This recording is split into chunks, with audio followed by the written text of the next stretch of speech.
Another day, another Ethan Klein hit piece. Welcome back to the channel, everybody. This is Iconismus. I don't think I've ever started an intro on a video like that ever.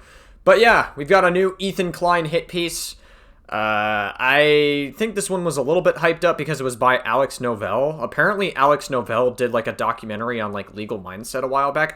That's like the only time I've ever heard about this guy is because I watched Rob's Media's video on legal mindset. I saw Alex Novell mention legal mindset in part of his documentary, but I guess he decided to snark after Ethan Klein, and we're just gonna goon to the slop. So we're gonna have ourselves a good time. Sit back, relax, grab your popcorn, grab your H3 Teddy Fresh merch, grab your fucking dildos, and this is a Leafy is here ass intro. So let's not extend any longer. Let's just fucking get right into it. Now look at this fucking vile pig. Fucking demon, dude. Ooh, damn, got him.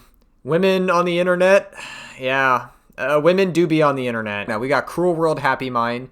I love how it says women on the internet and then she has a shirt that says ban male podcasts.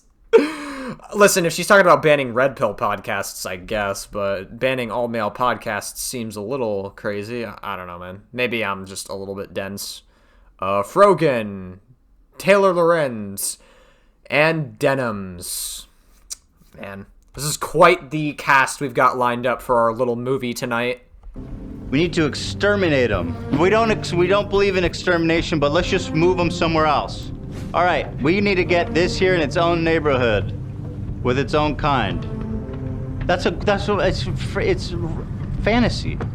The culture war is raging on all fronts.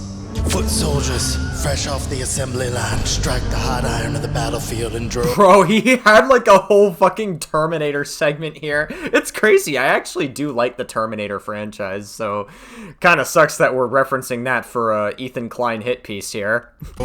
Inoculated with the pounding drums of war. It's going to war, you know what it is, guys? It's fucking straight up the front lines. I'm going to the front today to fight for the Jewish people. Trapped in a never-ending battle against anyone brave enough to fight back. Bro, he did pull off the Arnold Schwarzenegger cosplay a little bit well, though. I mean, he's got the leather jacket, he had the sunglasses on, he has, like, the iron fist and everything. Like, there are parts of this that are a little bit entertaining for what it's worth, even if he's about to snark the shit out of Ethan. The architect of the culture war sits safe and tucked away from the horrors of the front lines, with endless resources and endless rage for the world that he created. What the fuck am I watching, dude? This is so fucking funny. Oh my god. But maybe, just maybe, we can turn back the clock. Maybe this time, we can actually stop Judgment Day from happening. So far, this is the most cinematic Ethan Klein hit piece that exists right now. And, like, listen, like, this could very well be a shit video with disingenuous points, probably. But, like, I kind of, like, appreciate the cinematics. I can always appreciate, like, when effort is put into editing for a video like this, so. Once and for all, face the force, powering all the hate, and shut it down for good. It's the only way to bring about change to the chaos of war. Some people think that change is impossible, and maybe they're right.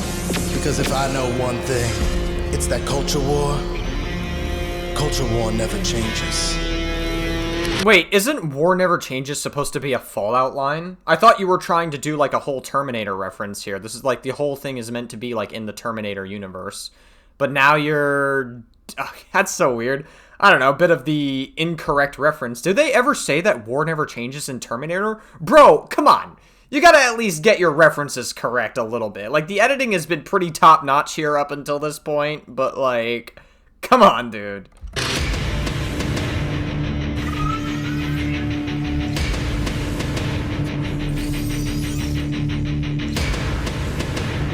Am I about to find out that Ethan was a Terminator this entire time? Man! Sad stuff. It's a sad day to be an Ethan Klein fan. Ethan Klein was AI generated this entire time. He's actually come from the Skynet Singularity.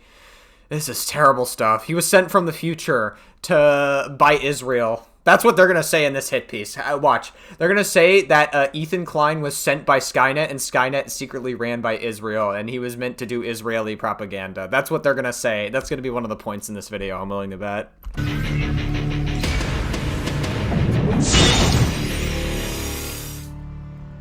Content Terminator. I give points for some originality, though, I gotta say.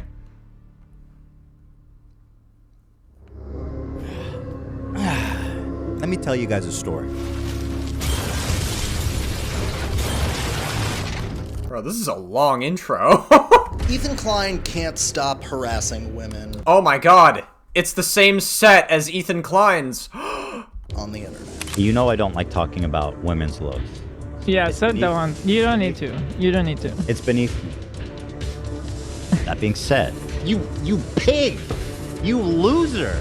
It looks like she lives in a swamp. It looks like she hasn't showered, and she is a succubus.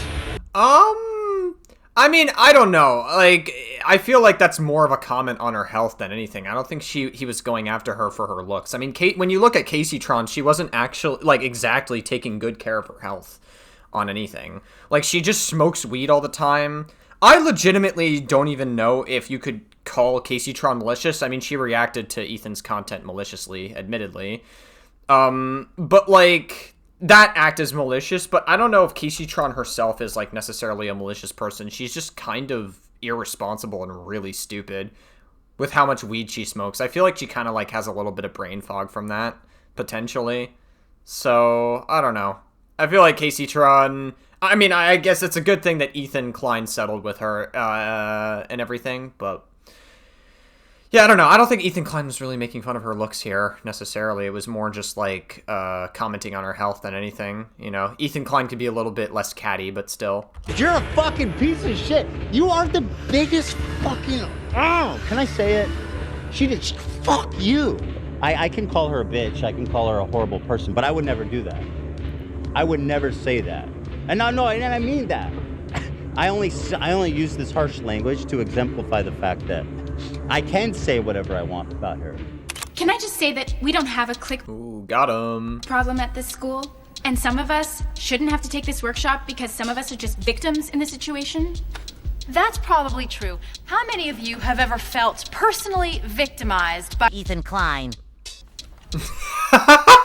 Was that a SpongeBob AI voice saying Ethan Klein?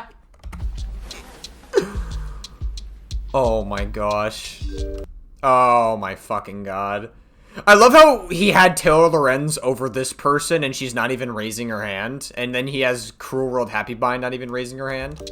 Unless she does. Oh, I guess she does later. Oh, and I guess Taylor Lorenz does later. Wow. Whether he's victimizing I guess I spoke too soon. I kind of ate my words there. himself about anti-Semitism or those dreaded snarkers, Ethan has spent the last 2 years honing his blade of victimhood and using it to strike down any woman who dares to criticize him. Well, I mean, there's a lot of women that do criticize Ethan, but we also have to remember there's a lot of men who criticize Ethan as well. Let's think for a moment. We have Chris Kunzler, we have Noah Samson, we have Mike from PA, we have Hassan, which is obviously the most notorious one.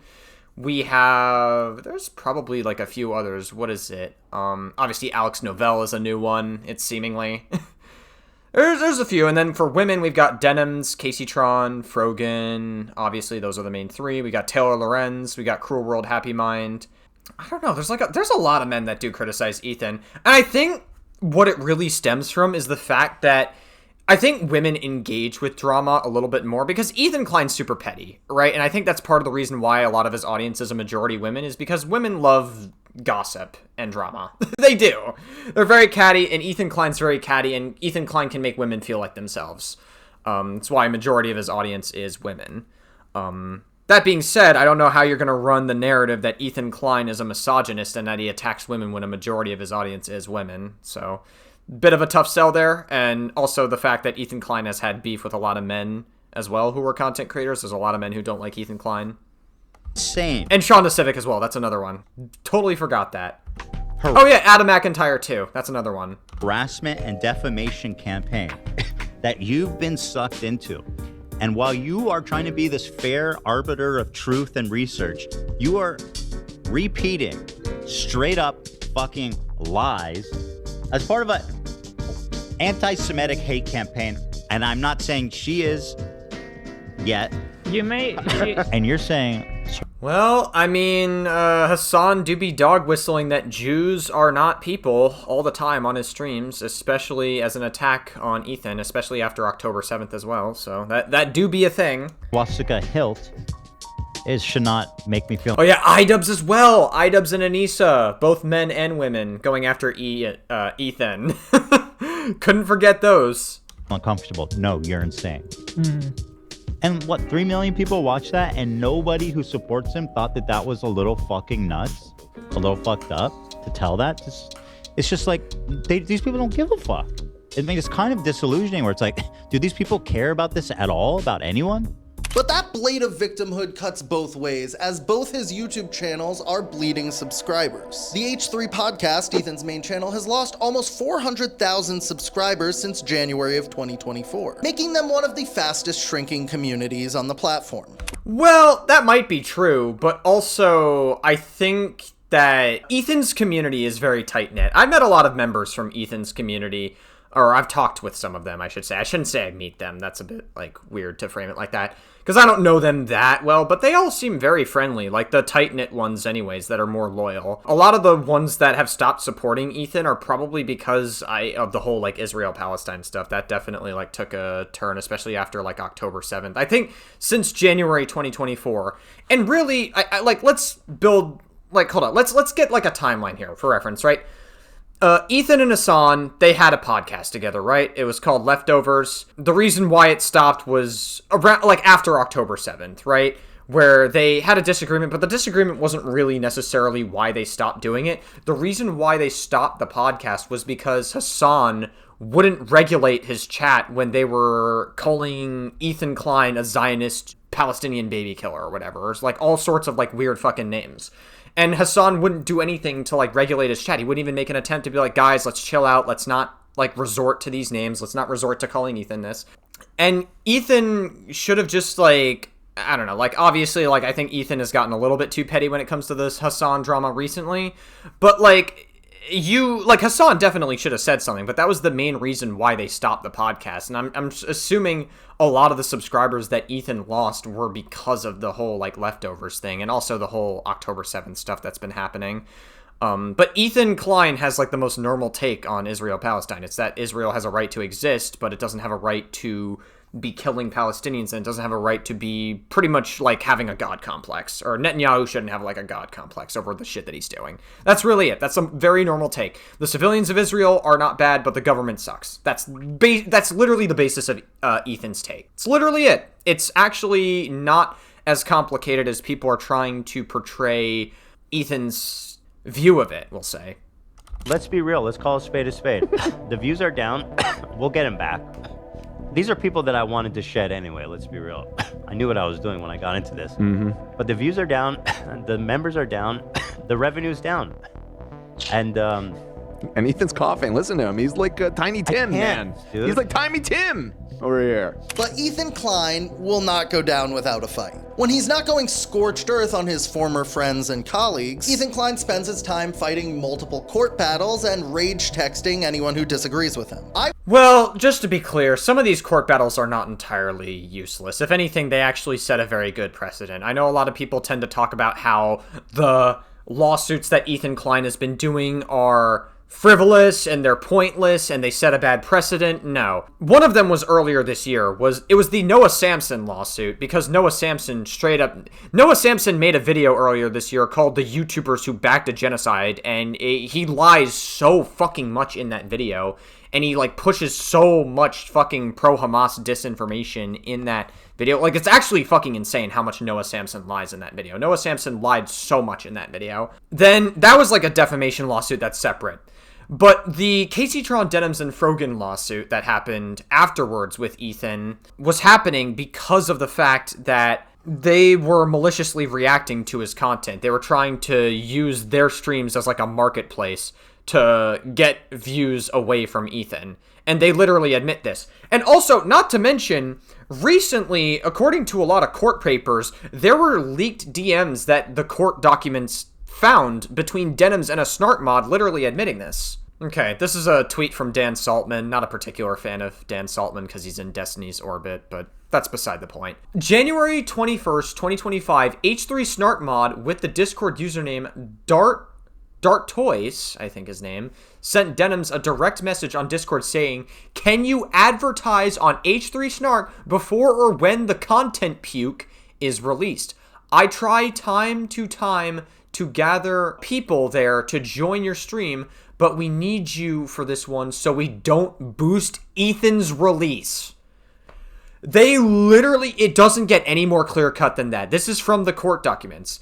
That Denims was literally communicating with the H3 Snark mods, literally basically admitting that they were doing it to not give Ethan views. I mean, like, we already knew this anyway, so it's not like we needed this court document to prove it, but this court document that recently came out absolutely, like, pretty much just confirms everything that we already knew about it. Like, they were doing it to steal viewers from Ethan Klein, so, like, I don't know what else to tell you. Like, they were absolutely trying to steal viewers from him. That's literally it. Ethan's not trying to shut down React content. He's not trying to actively try to get to stop people to reacting to him or whatever. Like, he's not trying to do any of that.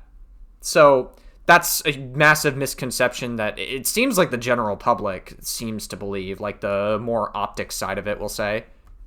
I was actually lucky enough to be on the receiving end of some incredibly paranoid Ethan Klein rage texts that I've taken the artistic liberty of bringing to life with a dramatic reenactment.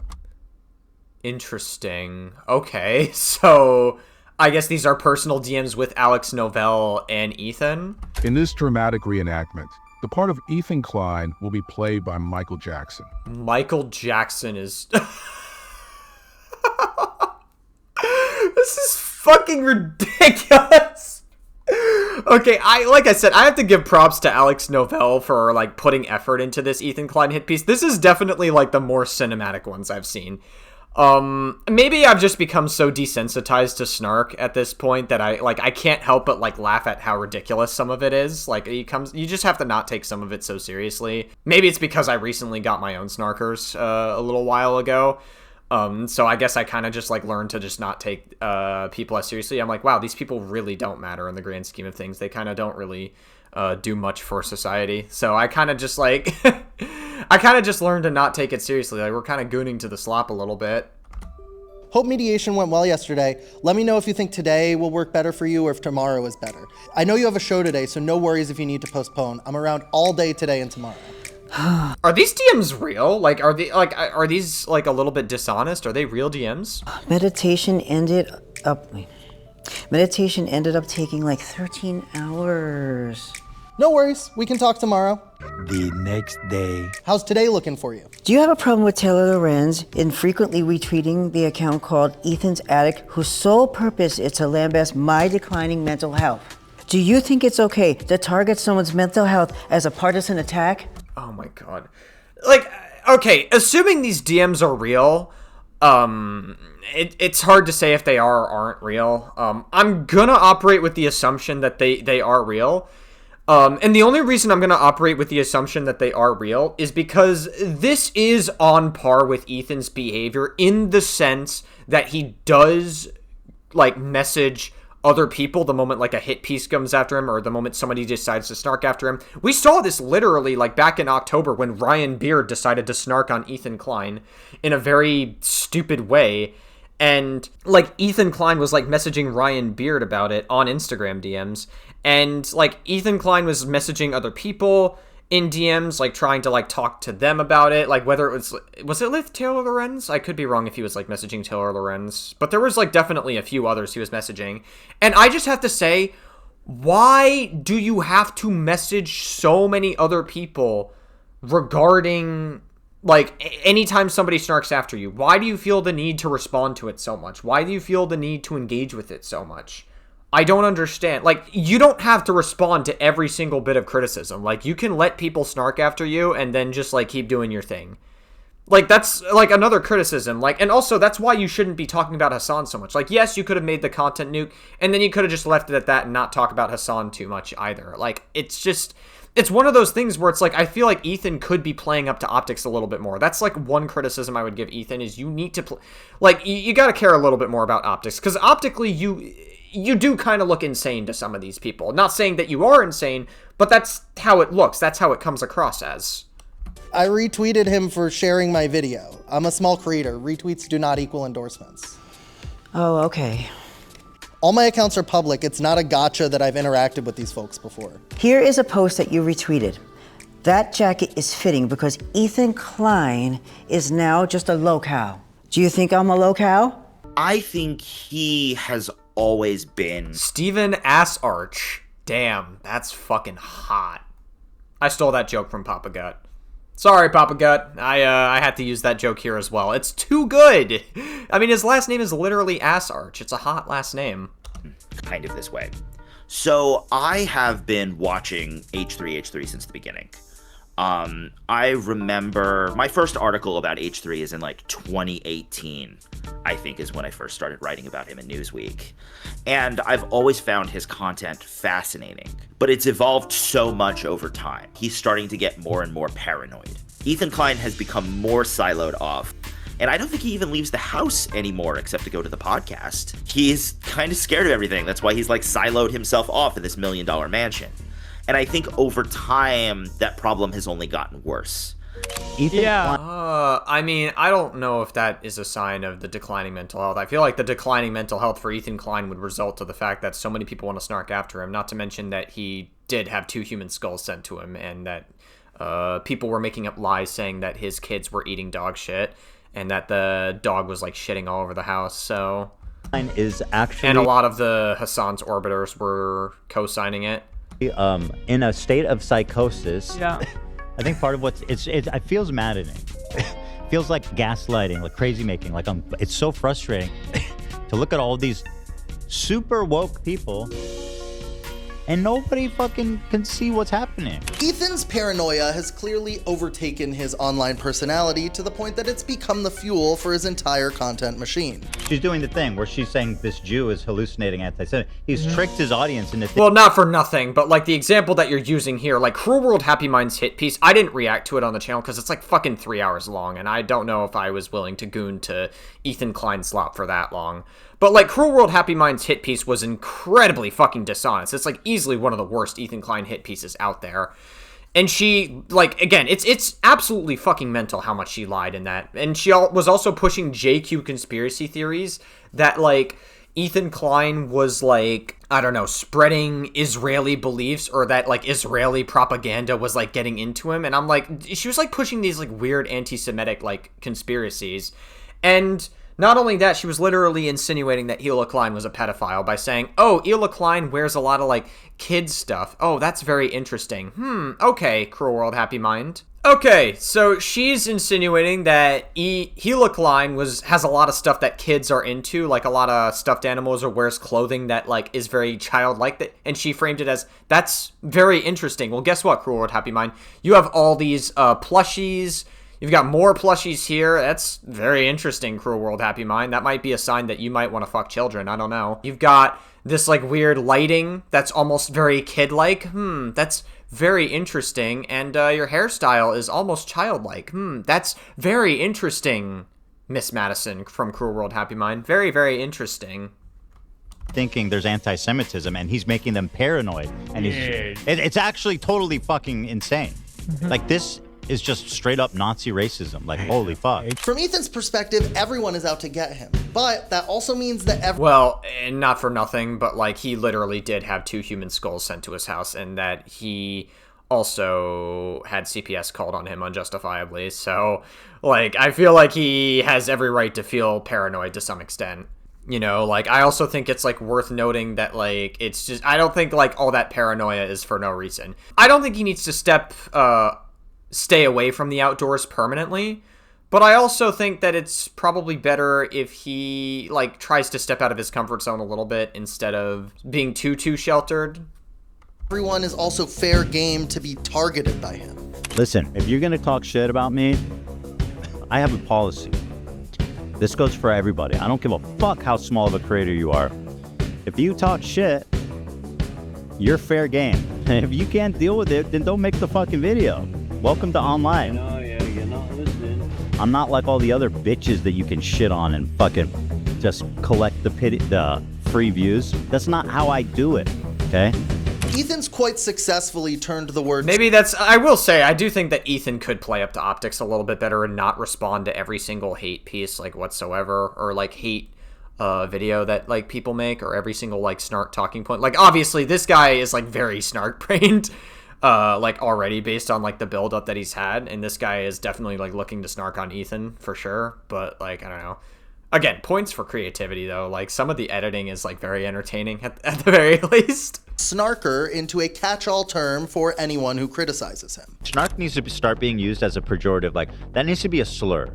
Someone's a snarker, that's like a straight... Ethan Klein is such a loser. Okay, Adam McIntyre is a weird person. Like, he's just, like, a fucking weird drama fiend.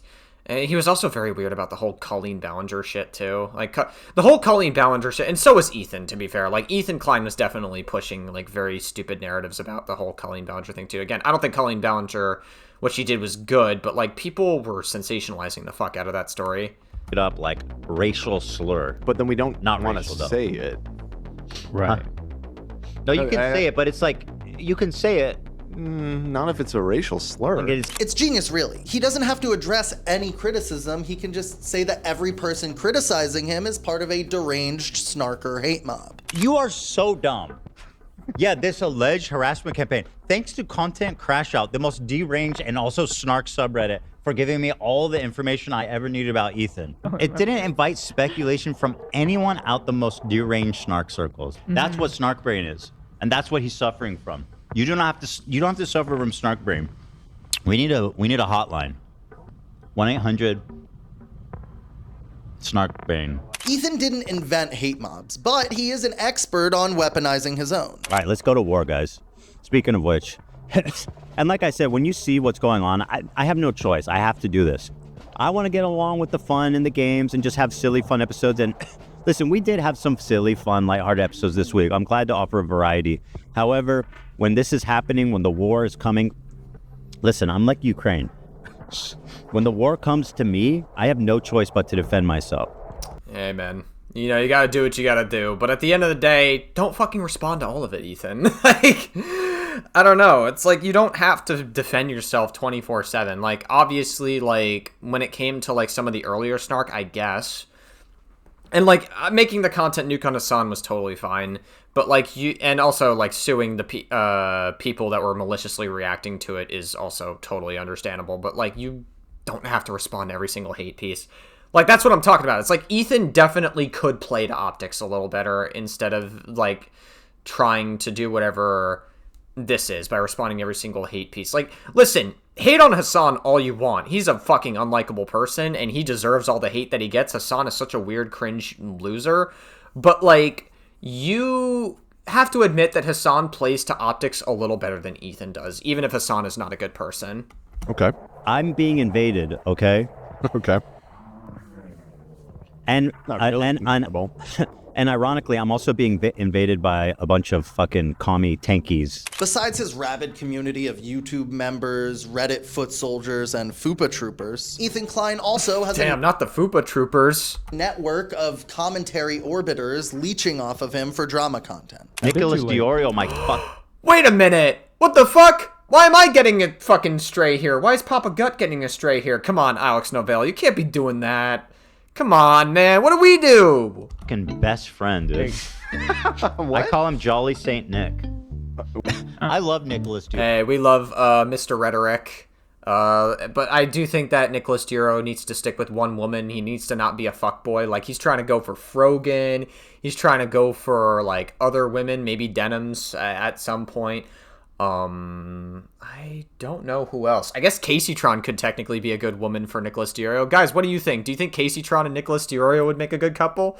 I think so. She's a little older than him, but I think he can handle older girls and bigger girls than him, right? Surely. Sorry, that was a little... That might have been a bit of a low blow on my part. Diorio, I'll say it. I've been watching your content. I think you're a very funny guy. And I feel like your coverage has been really good on topics that I end up watching. Like, you're good with research. He's the Pope. Top slopper and cousin of John Pork, Nicholas Diorio. Are you using a Queeman thumbnail? He's using a Queeman thumbnail. This is literally, I'm pretty sure this is Queeman's thumbnail. There's no fucking shot. Hold on. Yeah, dude. Nicholas DiOrio is horrified by what he's became. It's a fucking Queeman thumbnail. Oh my gosh. Oh man, we're really in the depths of the slop now if we're getting a fucking Queeman cameo in a fucking Ethan Klein hit piece. Made over $241,000 in a single year covering the Ethan Klein drama in his classic VTuber slop format. This is why I respect this guy. He stands on fucking business. That's what he's doing right now. It could have been so easy to just maintain. I also have to give a credit to Nicholas DiOrio because you could say what you will about him, but Nicholas DiOrio actually does he isn't really engaging with the commentary community as much. He's kind of just doing his own thing. He was in the commentary community for a bit, but he kind of just started doing his own thing, and I guess people may not like him as much because of that. He also seems to be fairly rational on his takes. I don't typically... I think Nicholas DiOrio is a fine guy, personally. I think he generally, means well. I feel like the commentary community is toxic anyways. Maybe Nicholas DiOrio caught wind of that and was like, maybe I probably shouldn't be in wind of this community as much. Because, they eat their own a lot. They're doing it with, that one guy. What is it, Lyrics? Because Lyrics decided to change up his content and become a fucking, what was it, a music channel, and then he became more queer, he was doing his nails or whatever. I think people are just a little bit annoying about the Lyrics shit. I think people need to stop being so fucking weird about it and kind of let him do his thing. And I don't know. I know that Lyrics had some allegations of lolicon. I'm pretty sure those were debunked as far as I know. I don't know the full story of it. Maybe they are true, maybe they aren't. But it seems like people are just going after him because he's fucking becoming more queer and changing up his content away from commentary, and it's just it's kind of strange. A friendship with Hassan and just flow through cashing in the money from these fucking freaks, but instead he's doing this, and I respect him endlessly for it. For years, Ethan's content was about goofing on people. But if you tune into the H3 podcast today, Ethan is just using his show as a platform to destroy his enemies. And who does he choose to destroy? Well, lately, it's almost exclusively women. Damn, that's crazy. That's so sad. Ethan Klein claims he will never be done harassing Ida. Does that mean Ethan destroys all the women in his audience if he solely focuses on women? And his wife, and he said, that's not what I said. And if that is what I said, if I did say that, then you guys still deserve it. And by the way, you can never accuse me of harassing them after what they did. I can never harass them. I mean, again, as I said before, I feel like women engage with the drama more because, women, women love gossip and drama. They do. More than guys do. There's definitely some guys that have that feminine energy, but, women like gossip. And that's why Ethan has a lot of women in his audience. And that's also why the drama that Ethan gets into with women, they engage with it more. And that's probably why you see more of that as opposed to the drama that Ethan gets in with guys. Not to say that Ethan doesn't have drama with men either, because he absolutely does. Noah Samson, I've listed a few. Noah Samson, Chris Kunzler, iDubbbz, Adam McIntyre. There's plenty of others. Now Alex Novell, Hassan, obviously. All those people. Shonda Civic as well is another one. No matter what I say, no matter what I do, it will never qualify as harassment because what they did that launched this. Fuck them both forever. If you're afraid that everyone you meet is going to come after you, what does that do to a person? It makes you into a perpetual victim. Well, you have to understand, why the hell do you... Why do you think that he got to that point to begin with? You do realize that Ethan Klein has been feeling that way for ages, right? You realize that, and the reason why he's been feeling that way is because of all the fucking snark shit and people going after him. That is, a legitimate fear. And he did have, skulls sent to his house, as well as CPS unjustifiably called on him. So, I feel like Ethan does have a reason to fucking be concerned about it. It's always about, I am the, again, I am the victim. I am the one at fault. You are bullying me. Though I am bigger, though I am more aggressive, though I speak in hyperbole about how these people are the most awful things on the planet, which again is also kind of part of the Ethan Klein brand, is that everyone else attacking me is okay to attack, But if you attack me, that is considered unacceptable, and my audience should know about that. It is, I can do whatever I want. I feel like I can attack anyone I want. But if I give that same response back, then you deserve no sympathy. There's certain lines. I feel like it's the other way around, but okay. You cross, and you cross it with the wrong people, and that's what you did. Just wait. Oh yeah, he's talking about iDubbbz here. And the context with the whole iDubbbz thing that happened with this particular clip is the fact that iDubbbz wouldn't fucking call out the false CPS calls and 2 human skulls that were being sent to Ethan's house. Like, he wasn't trying to do that, and the reason why is because he wanted to maintain that relationship with Hassan and all the, like, snark people, while also, like, trying to be, like, in the middle, until Ethan finally, like, publicly said something about it. iDubbbz was being a total coward about it, especially considering Ethan had been there for iDubbbz for years, until suddenly, out of nowhere, Ian decided to just do this, and not say anything, and not denounce. All he had to do publicly was denounce the CPS calls and denounce the harassment that Ethan was getting. That's literally it. That's all he had to say. Hey, listen, I don't want to... He could say something along the lines of, hey, listen, I don't want to get involved too deeply in this drama, but all I'll say is unjustifiably calling CPS on Ethan and sending 2 human skulls to his house is unacceptable, and do not do this. And also, I can vouch that, like, this stuff is not true. Like, that's all he had to do. That's all he had to fucking do. That's literally all he had to do. And instead, he had to fucking stay silent. Not only did his silence and his fucking dumb hit piece, like his worst content cop that he's ever made to date, fucking, not only was it bad, but it put people in Creator Clash 3 at risk because of the fact that he just wouldn't do this one thing. He wouldn't just fucking, like, give like a public statement about the whole fucking shit that Ethan was getting, the relentless fucking insufferable shit that Ethan was getting. That's all he had to do. Just wait. Okay? I can't wait for videos crying, Ethan's suing me, Ethan's stalking me, Ethan's all this. Yup! I'm doing all that! I'll see you soon.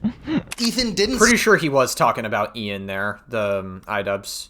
Do XQC, who he previously accused of being a content thief.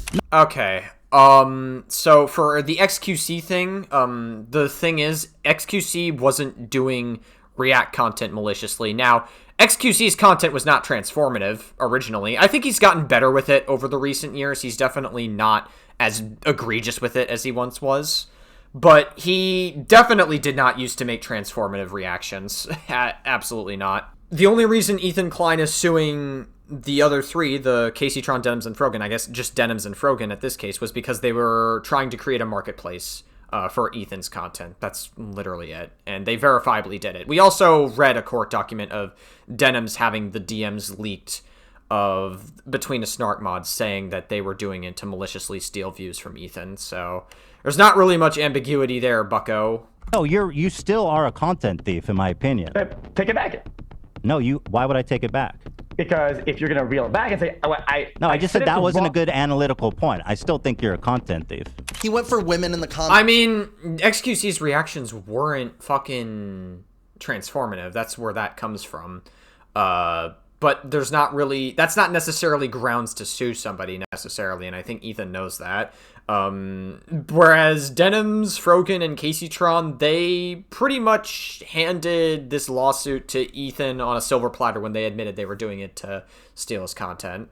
Commentary space. Smaller creators that he could bury in legal fees and bully into hostage-style apologies. There's so many people, in my opinion, that owe me an apology that I'm honestly not... Okay.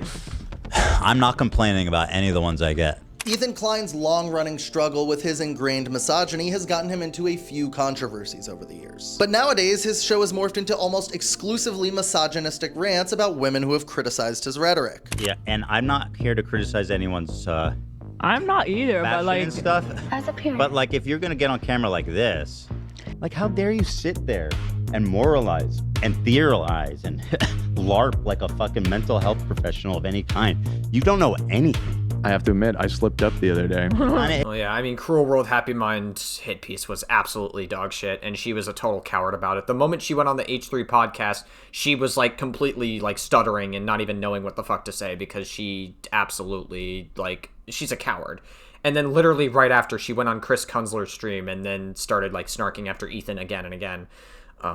She literally doesn't even know what the fuck she's talking about with Israel-Palestine. Like, she didn't know what the hell she was communicating. I called Taylor Lorenz. Like, she claims that she knew what October 7th was, but she absolutely didn't know what the fuck she was talking about. I love it. No, but she is. But I do regret saying that. I don't like using the You V have to, but like on a you woman. reserve it for the special cases. But yeah, sometimes it really. As far as other male content creators, I feel like I've come a long way in terms of like not using that word in a misogynistic way, right? I almost phase it out entirely. I can call her a bitch, I can call her a horrible person, but I would never do that. Denims is a dumb I mean, I don't think he called her a bitch in that clip necessarily, so. fucking bitch. She's a fucking bitch. Oh, well, I guess I ate my words. I mean, I don't know. Denims is a bitch, though. His fans, I couldn't help but the whole time feel like, shut up, bitch! That's crazy. That I felt cool. Hey, Rock, you know what? Standing I'm pretty sure this clip was also after he had Cruel World Happy Mind on the podcast, and then she immediately started snarking after Ethan yet again. For the Rock. I'm surprised that, like, Cruel World Happy Mind did not get into a defamation lawsuit after her video. Her video is absolutely fucking insane. He's right. Throwback right there. Wow. She really is. She really is a Nazi B word. Can you call her a Nazi B word for me? Nazi bitch. Yeah, thank you. Tamara, do you want to call her a Nazi? Well, I mean, not for nothing, but, like, wasn't Cruel World Happy Mind saying that Ethan was, like, having Israeli mind control, like, being Israeli mind controlled in his fucking video, or her video? I don't know why I'm stuttering, or fucking slurring my words, but I'll find it. Alright, this took me fucking forever to find. I was searching through her, like, 3-hour hit piece that she made. I couldn't find it. I didn't realize that she was putting it in this second video. This second video was insane. She made this second video because she got an insane amount of backlash on her first defamatory hit piece, where she intentionally lies and cuts up context to make Ethan look worse than he actually is. She does the same thing here, and, this particular sentence really rubbed me the wrong way, and I think it's just worth playing here. Where Ethan is now. And a lot of that likely due to October 7th and essentially Ethan having an intense cognitive dissonance. You know, him being, you know, living in Israel, upholding these, you know, Israeli values and ideals, then She also, like, notice how there was a cut immediately after she said that? She said upholding these Israeli values and these Israeli beliefs. What does that mean? Like, what does that even mean? What else, what other interpretation am I supposed to have from that other than you were trying to make an anti-Semitic dog whistle? Like, seriously, like, what other interpretation is that? Like, you say that as if, like, having quote-unquote Israeli beliefs is a bad thing. You say it with a negative connotation. That is pretty anti-Semitic. Like, what context do you need to, like, justify saying something like that? That's crazy, fucking weird anti-Semitic dog whistle. This second video was fucking insane. I'm surprised she did not get sued for defamation. But yeah, she was, like, weirdly anti-Semitic and trying to appeal to snarkers. B word, you're another Jewish woman. I can Wait, I don't know if she's there. Any Jewish women want to call her a Nazi B word? I don't think she's there. Oh, she's not there? Yeah. Well, yeah, I mean, like I said, she was being very anti-Semitic. If you're anti-Semitic, like, that is a form of Nazism to some extent. I don't think that's disproportionate. Fair enough. I'll call my mom. Among all the women that he spends his time raging about, perhaps no one has been harassed by Ethan Klein more than Taylor Lorenz. Taylor Lorenz. Taylor Lorenz is such a perpetual victim, even though she knowingly lies about everything that she talks about. I've never seen Taylor Lorenz once be honest, ever. Brief update on my best friend, my favorite girl, Taylor Lorenz. Taylor Lorenz was accusing me of being a misogynist. Which is funny because most of Ethan Klein's audience is full of women. Saying she looked like a ventriloquist dummy. But here she is making fun of my small feet, trying to demasculate me. Yeah, you saw Taylor Lorenz there, eh? I mean, I guess Ethan Klein do be having tiny feet. Would it be appropriate to say gnome feet, or is gnome not an appropriate word? I don't know. I thought gnome was like an actual like thing. Is that like a bad word? Should I not say gnome? I don't know. I saw and a bunch of other people. You said she was looking real sour. Yeah. Nobody probably wants to be friends with her because they're afraid she's gonna like write down what they misrepresent, some weird shit, and write an article about them. She was yucking it up with some people. It looks like she had more like yucky and it up. What's Ethan's goal? Oh, God. I mean, I guess you could say that about Hassan Parker because she's weirdly obsessed with Hassan. It's actually fucking crazy. Like, Taylor Lorenz has boyfriend politics. Like, she will appease to Hassan. Like, if Hassan was a conservative, Taylor Lorenz would become a conservative. Like, she legitimately, like, is, like, weirdly obsessed with Hassan and has, like, a massive crush on him. It's actually, like, really fucking insane for a woman who's, like, 41 years old. With targeting you, do you think? I think he hates women. He got Taylor Lorenz in an interview. In a lot of ways. But I think it's the Hassan thing, too. Like, I'm a progressive woman, like, in Hassan's, like, broader internet circle. Damn. He hates women. That's why he goes after somebody who maliciously lies about him, who regurgitates snark talking points. Damn.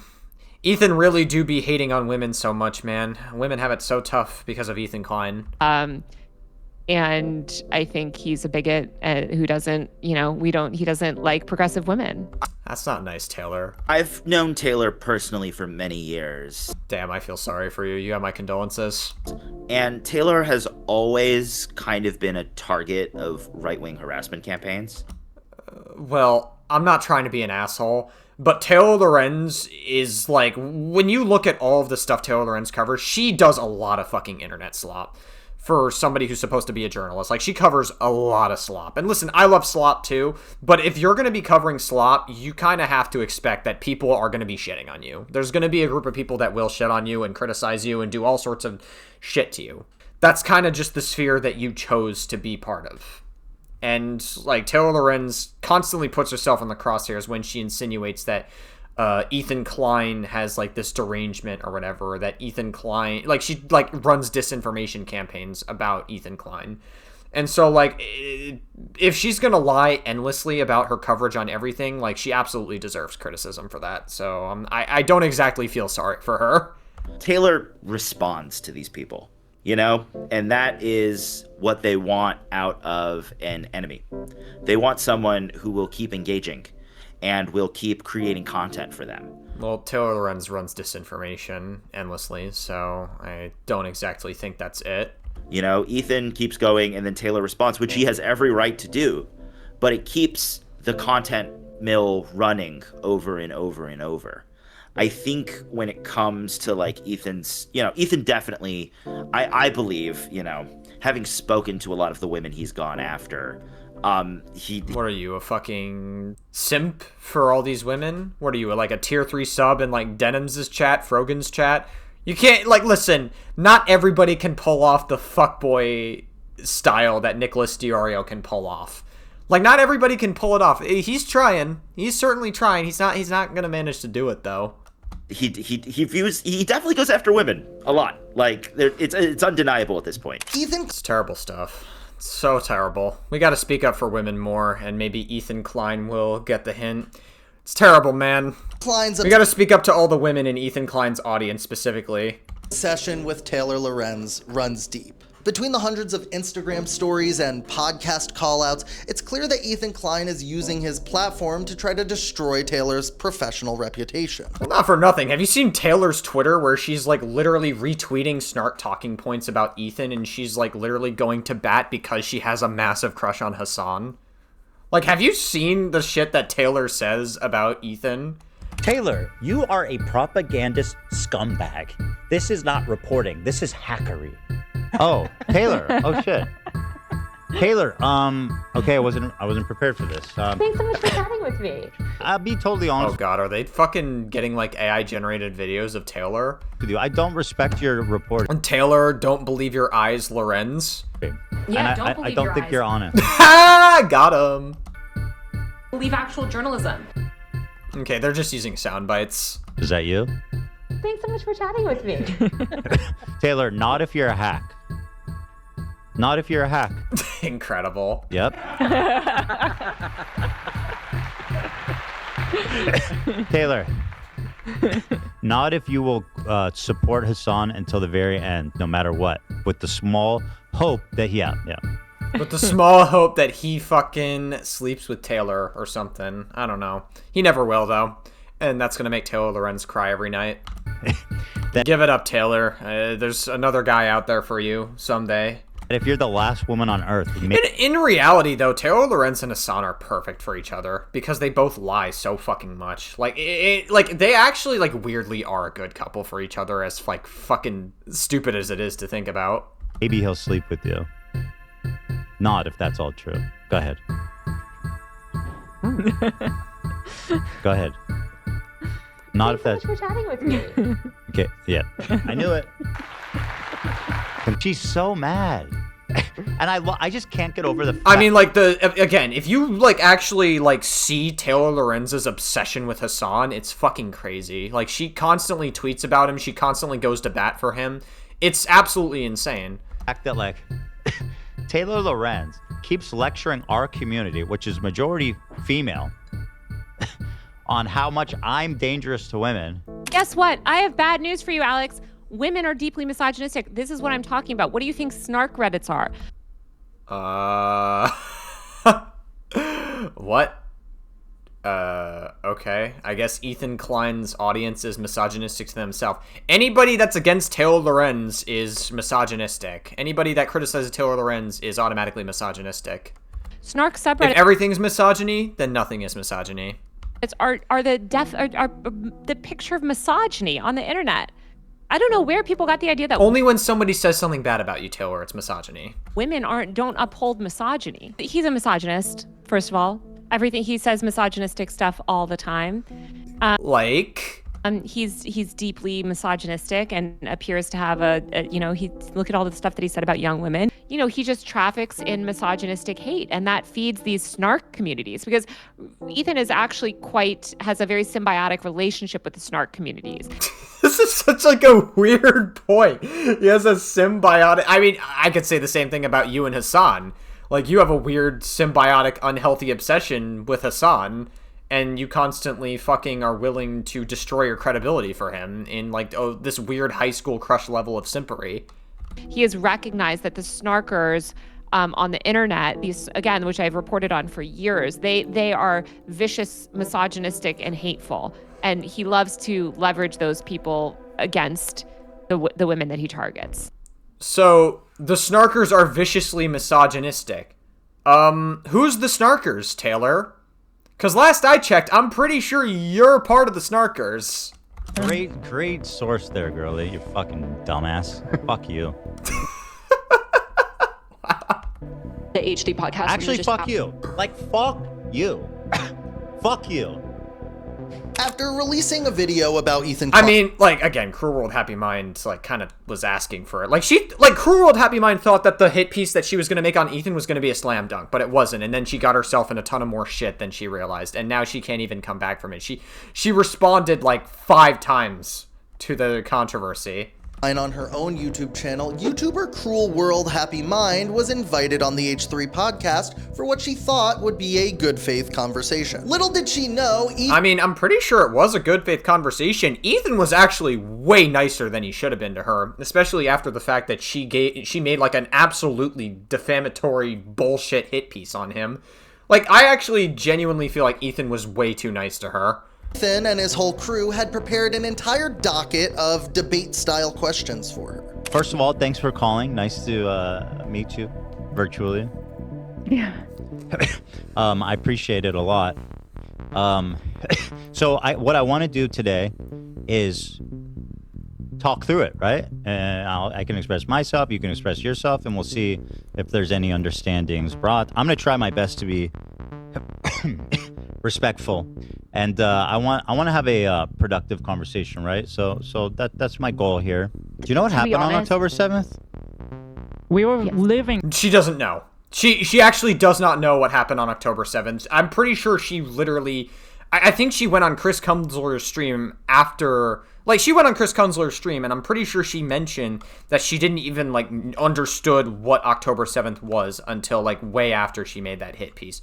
She didn't fucking understand it whatsoever. And a lot of people, you'd be surprised that a lot of people who were pro-Palestinian didn't even know what October 7th was. There's actually quite a bit of people. That's not everybody in the pro-Palestinian movement, obviously, but there were definitely quite a bit in my sphere, I would say, like back on the old community I hung out in, like, that don't even know what October 7th was. It's actually, like, kind of scary, but they said Free Palestine because I guess it just, they didn't want to be seen as, like, defending a genocide, I guess, so that's kind of why they said that. It still, because my family lives there. Do you think Hamas was? Do you think Hamas are terrorists? Do you think I'm dressed like a pedophile? I don't understand. What is your point? It's very strange that, like, Ila Klein, she tried to make it seem like Ila Klein was a pedophile because she wore childlike clothing. I guess I don't fucking know what the original thing was, but that logic could be flipped on Cruel World Happy Mind very easily because she's a lot more childlike than Ila Klein is. Seeing, you know, your past Reddit accounts, seeing the sort of jokes that you would continually make about pedophilia, seeing all of that and your closeness with the brand, I was kind of like, essentially, you know, that association, you know. Do I make a lot of jokes? you know. That's sort about of pedophilia. I mean, I acknowledge I had that old account that's like 15 years old and stuff. But do I make jokes about pedophilia? I don't think so. That's not like a frequent topic. I mean, I talk about Michael Jackson. That's true. Michael Jackson, you know, I make Michael Jackson jokes. What do you think about people who make jokes about Michael? Oh, is that why you did the whole fucking Michael Jackson bit, Alex Novell? Is that why? Okay. I think it's cruel. I think it's cruel because I think also it's cruel to do that to somebody who's passed away. So it's, you know, the fact that he's been attacked after death is just such a sad thing. What do you think Michael would have thought about Ethan?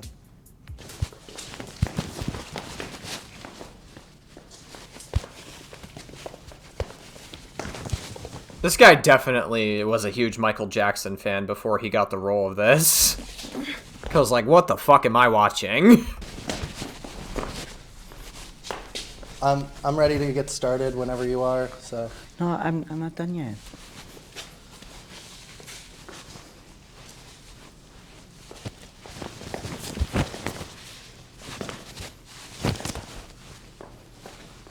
I love how you can see the lav mic attached to his fucking, what is it? Is this like a raincoat or whatever? Or a red coat? Sorry, not a raincoat.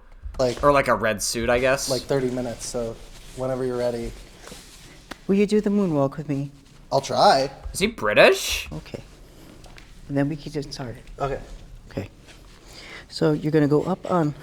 You know, long time ago, back in like late 2022, I tried to practice in real life moonwalks. I wasn't very good at it, but I definitely wanted to give it a go. Up on the right toe. You slide the left back. It's not bad, actually. Tell me, why did you share this post from Froggy Tonic encouraging people to insult me in real life?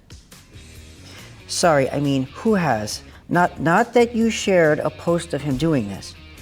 Do you think I deserve violence in some physical response?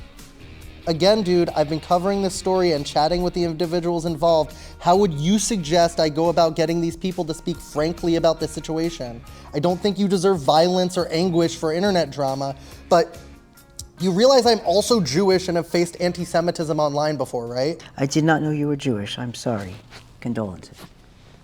I should have been like smarter going about it. If I was told like, hey, we're sitting. Bro, Cruel World Happy Mind looks really fucking like she looks like she's from a zombie apocalypse here. Bro, you got like the background and everything. I swear to God, like Cruel World Happy Mind strikes me as a theater kid. I guess Alex Novell kind of strikes me as a bit of a theater kid as well. With like all the editing and all the like Michael Jackson and Terminator stuff that he's doing. But like Cruel World Happy Mind literally, like, look at this. She's like set designing and everything. She's like in a zombie apocalypse. This is like The Walking Dead. She's got like the whole dark thing. Her face is red. It looks like she literally looks like a tomato. She looks like that, what is it? The one character named Angry from Inside Out. Bro, like they kind of look alike, you know? I could see it. You know, maybe she's cheating on her husband with the angry character from Inside Out. I don't know. Maybe that's why she's like this. Maybe she's at somebody else's house. What if she's at Angry's house? It's crazy stuff. Down for a debate, I would have like maybe gone about it differently, but it was like, hey, we're gonna have a conversation here. Like, let's have a kind conversation, and then it's like rephrased as like, this is the debate. But the live ambush from no. I mean, like, it was a conversation where he asked questions. He was actually very kind to you and way more generous with you than he should have been.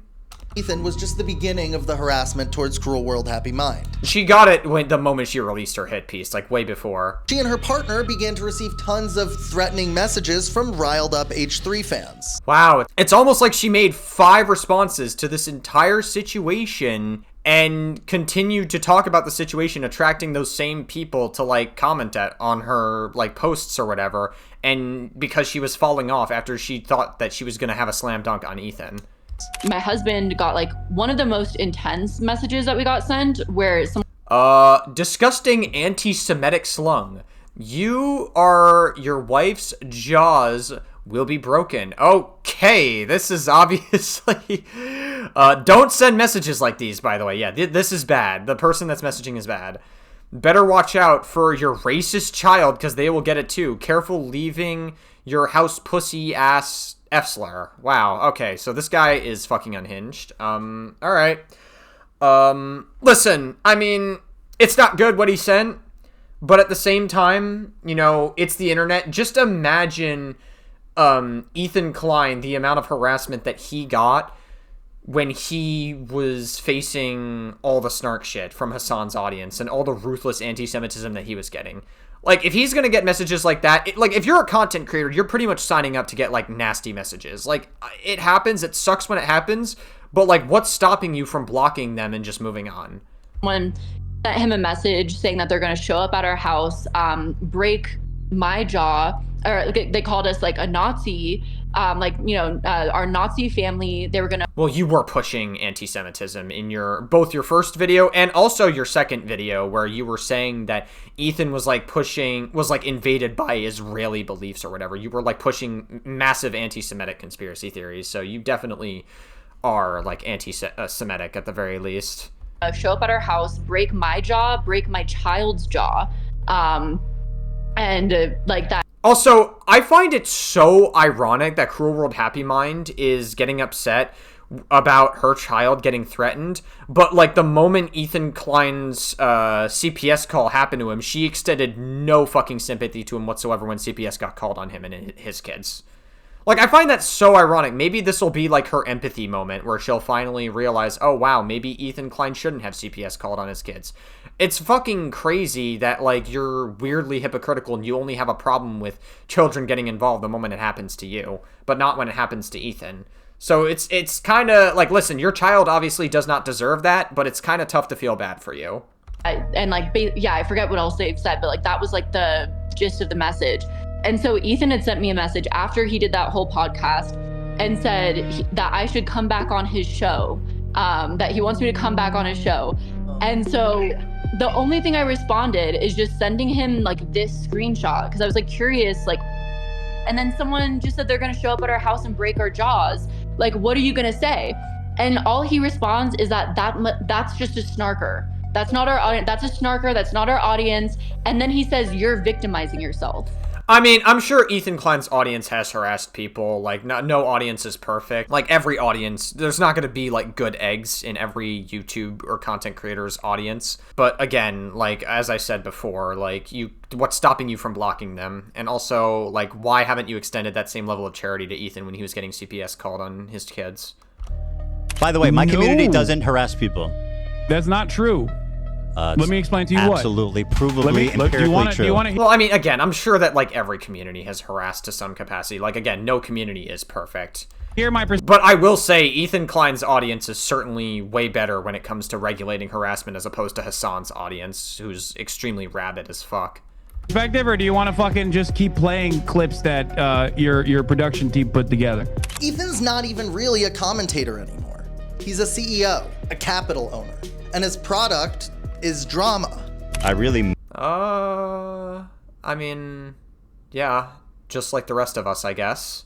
Miss the time when we could produce fun segments without having to sensationalize or clickbait it and just upload it knowing people were going to enjoy it. I think the only way... I don't know, like, obviously, like, this guy is, like, very snark-brained. Alex Novell is, like, obviously, like, very snark-brained, and he's looking to snark after Ethan. But I also have gotten to a point where it's, like, a lot of... I'm very desensitized to a lot of, like, snark talking points in Ethan Klein hit pieces. It's kind of just, like, the same shit over and over again. They bring up, like, the same point of Ila Klein, like, misspeaking about Gallant or whatever his name was, when it was obviously, like, a misspeak, and it was, like, Ila Klein out of context. They bring up, like, a lot of the same points over and over again, that Ethan goes after women, he's misogynistic, that he's setting a bad precedent by doing these lawsuits, that Ethan Klein's a Zionist or whatever. It's just, like, it's the same fucking shit we've heard again and again and again, and people are just, like, very dishonest about it. I'm kind of, like, desensitized to a lot of Ethan Klein hit pieces at this point. I kind of laughed a little bit, though, with, like, some of the skits and everything, but, you know, I'm not really, like, shitting my pants over this video. I'm not really, like, getting super angry about it, because it's kind of just, like, I'm a little desensitized to it. They'll push it as if it's, like, hyper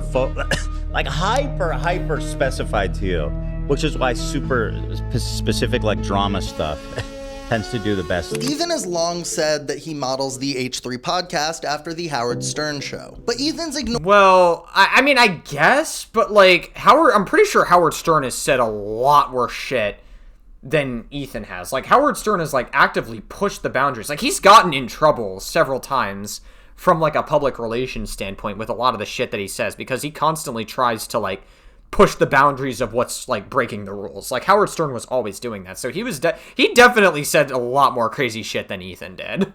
Ignoring a big difference here. Howard Stern had bosses. Howard Stern had limits set by people that were above him, which he tried to break massively a lot. Ethan Klein answers to no one, and that's part of the problem. Okay. Alex, you're kind of gonna, like, own yourself a little bit with this point, because it's not, like, Howard Stern was absolutely trying to, like, fucking push those boundaries, and, like, he's definitely, he said worse shit than Ethan did, so, I don't know, it's, like, it's a weird thing to be dishonest about, I don't know. How the fuck are you supposed to grow a bit? Or just, like, maybe not, maybe he just didn't know about it, but, like, you would think that he would know about it, because he's, like, trying to put a lot of research and effort into this video, like, it's so cinematic. So I don't know, like, I feel like surely he would have came across that piece of information if he was trying to do research. I don't know. Business and, you know, participate in this space. you know, I feel like serial rapists and murderers get treated the same way. Like I know people that worked on somebody like James Charles' shoot, and they're treating me the same way. When you have no guardrails, no one to tell you, hey, maybe don't rage text that guy, or maybe suing that small creator is a bad look, you end up here, isolated in a mansion, surrounded by yes men, and convinced the whole world is out to get you while you bleed subscribers by the hundreds of thousands. I don't talk about this because, because it's painful and I don't want people to know. But I'll say, I mean, it's from a professional perspective, our entire lives are ruined. Collaborations, partners, business partners, employees. I think there's probably a level of truth to that, but I don't think, like, your lives are ruined. Like, you probably can still make content. You probably can still, like, exist in the ecosystem. Like, you're fine. You still got, like, a fan base. Were you not able to get as many collaborations or sponsorship deals or whatever? Maybe. But I don't think that it's necessarily, like, the doom and gloom that, like, Ethan's making it out to be here. Necessarily. I don't think he's, like, lying about it, necessarily. It's just more, like, you know... And also, another thing is, maybe try playing into optics a little more. This is another reason why we shouldn't constantly respond to dumb snark. Because I feel like, optically, you should focus more a little bit on that, instead of just, like, fucking... like, going after people who, like, try to endlessly snark on you and, like, try to DM. Like, again, like, Alex Novell showed DMs earlier, and he's, like, literally made, like, a whole skit piece on... with, like, playing as, like, casting Michael Jackson to play you or whatever, or casting somebody else to play Michael Jackson to play you, basically. Like, this whole weird theater kid inception. So, like, I don't know. Why don't... like, the text messages parts are, like, why are you even communicating with people that are, like, making snark hit pieces on you? Like, just move on. Like, you don't need to respond every single time. It's like, it didn't work with Ryan Beard. It didn't work with the fucking Hassan. It didn't work with all these other people. It didn't work with, like, I guess Taylor Lorenz. It didn't work with, like, all these other people that you've tried to DM that made, like, pieces on you. So, and Cruel World Happy Mind as well is another one that you had on your podcast. It didn't work with any of those people, so why do you keep trying to talk to people that are snarking after you? Why do you keep doing that? Creators, friends. Brittany Broski just completely stopped responding to me. Brittany Broski. Look, I don't blame her if she doesn't want to get involved in. I've seen what this harassment looks like, and I've seen what she received for basically doing nothing, right? So I don't blame her for wanting to not be involved in that, but it doesn't feel fucking good knowing that somebody that that I was friends with in real life, that I had rapport with, that I hung out with, that I talked to about, making a show together at one point, that we were in like regular contact, just like all of a sudden fucking quietly unfollows me and everything H3 related. Like, sure, I don't blame her. I'm not angry at her, but like at the same time, what the fuck did I do?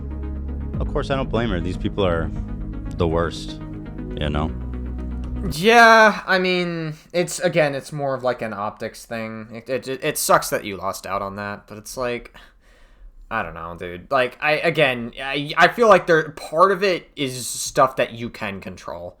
Like, you can definitely improve some of it by not fucking going after people that snark after you so much. I mean, if you do, it gives people more content, I guess. In a weird way, it kind of helps us doing that. But, like, to help yourself more than anything, stop doing that. Like, seriously. But we'll get them, guys. We'll get them. You know me. I'll ruin my fucking life in the pursuit of getting these people. Ethan Klein is involved in a number of frivolous lawsuits right now that he claims are... Well, they're not exactly frivolous if they were maliciously reacting to his content, and we literally saw the legal papers admitting that of Denims and the fucking DM with the snark mod, like, literally admitting to maliciously stealing views from Ethan Klein, so... due to infringements on his copyright. I've really resented this narrative from Hassan and all these people in orbit who say their lawsuits are frivolous. When you spend a second to look into it, it's clearly not frivolous. And they keep rehashing the same dumb arguments like, oh, if it wasn't frivolous, why aren't you suing Asmongold? Dude, I said it in the video. I said it 1,000,000 times over every time. It's because not the same they willfully and maliciously copyright infringe. Yeah. In actuality, Ethan's lawsuits are a tool to scare and silence his critics. To Ryan Kavanaugh, I want to offer my sincere and unreserved apology. At the time, I was led to believe you were behind a particular copyright lawsuit.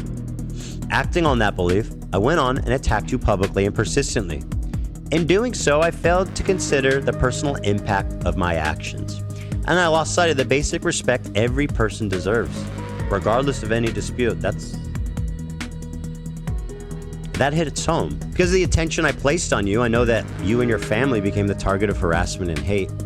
And truly, none of them deserved any of that. The hurt that, was caused by my actions is something I take full responsibility for, and I am truly sorry for that. With this apology and with full respect, I ask that anybody who may have been acting on my behalf directly or indirectly stop immediately.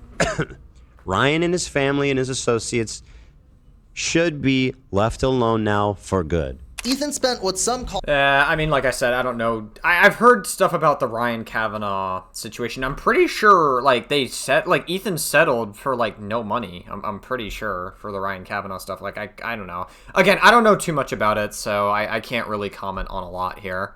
The best years of the H3 podcast, fighting a legal battle against Ryan Kavanaugh over what was initially a copyright infringement lawsuit that then spiraled into multiple defamation cases. I'm just going to type Ryan Kavanaugh, and I'm not going to, but I'll say this. He does resemble Harvey Weinstein physically, and that's all. Okay, dude. I think it's the facial hair, but okay, dude. It's obvious. It's fucking more petty Ethan shit. I'll say about that. If you Google Ryan Kavanaugh, you'll probably find on the top. Does Ryan Kavanaugh look like HarveyWeinstein.com? What the fuck? You know that's my Whoa! It sounds like Hassan is having himself a little bit fun being a snarker. my website, right? That's so stupid. We made that website to help the public. 5 months ago, those lawsuits finally settled, with Ethan on the considerable losing end, having to deliver a public apology to Ryan Kavanaugh on his podcast, as well as censor all of the previous mentions of him on his show. I'm not accusing Ryan Kavanaugh, the guy who's suing me from Chiller, of sexual impropriety. I just think they look similar. That's all. You know, just to make that clear. Having to remove the best years of your videos and apologize to someone who financially wrecked you for what's probably hundreds of thousands of dollars has to inflict some form of psychological trauma and damage on you. But for Ethan, settling with Ryan Kavanaugh was just a necessary evil so he could pursue his righteous cause of suing women who reacted to his YouTube video. I don't think that's the reason why he's trying to sue other women. That's obviously not the case. I feel like that's a little bit of a disingenuous framing there, but no, it's like he settled with Ryan Kavanaugh, and the whole Casey Tron and Denham's lawsuit thing would be completely separate because they maliciously reacted to his content. And like, listen, like if you want to have a conversation about like the whole malicious like react content, we can. But I don't really think that you're going to have a lot of good arguments for your case, truthfully, because, like, it's a pretty open and shut case of them admitting to maliciously reacting to his content. And, like, the whole Denham's leaks in the legal paper as well definitely don't help her case whatsoever. The whole point of these lawsuits for me has been activism from the start. That's the primary purpose of this. And so when I hear that she's kind of learned how to be more mindful with the way she interacts with copyrighted or other people's property, then I think that's a big win for both of us. I think that's a huge dub. If you have a problem with what I'm saying, talk about that. Also, why are you literally lying and defaming the dude who's like suing everybody talking shit right now? Like, people are not learning. They will not learn. They don't believe me still or something. I'm suing 3 people. This is not the end of it. One of his lawsuits against Casey Tron just settled and ended with Casey Tron delivering a somber public apology. Gee, I wonder where they learned that trick. I want to begin by stating I take responsibility for infringing the content nuke. The lawsuit was not frivolous. When I said the lawsuit was frivolous and based on misogyny... I mean, ultimately, this is going to be like a win for Casey Tron because she's not going to have this weight on her back anymore. And obviously, she was not able to handle the fucking stress of the lawsuit. And hopefully, she'll react more responsibly going forward. It was to garner sympathy, protect my own reputation, and retaliate against the Kleins. You know what? I should just let it play for you guys, right? And we can go back and enjoy certain moments of it. Or, I mean, not enjoy, because certainly that's not the right word to say, but to appreciate. You know, Casey Tron on multiple occasions has said that she felt that she couldn't afford to do it because she is taking care of, you know, multiple family members who cannot work. I'm not trying to be an asshole, but just because you have multiple family members to work or take care of at home, that doesn't absolve you from wrongdoing, or that doesn't absolve you from the law. Like, if you still infringe on somebody's copyright, you should still be held accountable. If you commit a crime, you should still be held accountable. It doesn't matter if you're taking care of somebody. It just feels like this is a weird sympathy grab point. And Ethan Klein doing that, knowing that situation, and instead forcing her to release some sort of hostage-style apology, just kind of makes the whole situation look incredibly, you know, gross. It's clear that I don't think so, but okay. Ethan's goal here is not to establish some kind of new precedent for copyright law. It's just to inflict the same trauma and public embarrassment that he received from Ryan Kavanaugh onto his own enemies, who are, again, mostly women creators who have smaller subscriber counts than him. Damn, it's tough stuff. That's why Ethan Klein sued Noah Samsen for defamation earlier this year. Yeah, apparently that's still ongoing as well. It's just not as much in the limelight because of the Casey Tron and Denham's and Frogan lawsuits that came in way later. Ethan has kind of used that, you know, these women did this, you know, copyright abuse in his mind as kind of like a way to shoo off any of the criticisms of misogyny. To the lawsuit stuff. Now, people are scrambling to draw defense up for the indefensible. There is basically 3 people making the most damning confessions on video. There is no way to honestly defend these people. But I predicted what would happen, and of course, it's exactly what's happening. The refrains are attacking women, attacking small creators, silencing pro-Palestine silencing voices. criticism, targeting pro-Palestine voices, etc., etc. Ethan's audience also knows that he's going through some kind of extended crash out because they try to inflict the same trauma and psychic damage onto whoever Ethan tells them is the enemy of the week. I don't think that's entirely true. I mean, like I said earlier in this video, that, like, no audience is perfect, and that, like, not everyone in somebody's audience, like, you can't control everybody in your audience. Like, no content creator can. Obviously, there's, like, a certain standard. Like, you should try to not encourage it as much as possible. You could say, hey, don't harass them. Like, let's chill out. Let's not go after these people.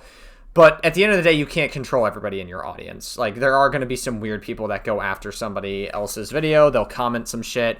And, like, hate comments are kind of just, like, the level of... it's just part of the game, right? It's just part of, like, being a content creator. That's just kind of, like, stuff that you have to learn how to deal with. Ethan's audience doesn't fully understand when trying to do this type of harassment is that by trying to give the snarkers a taste of their own medicine, they've become addicted to the formula of gaslighting and public harassment, just like the snark communities.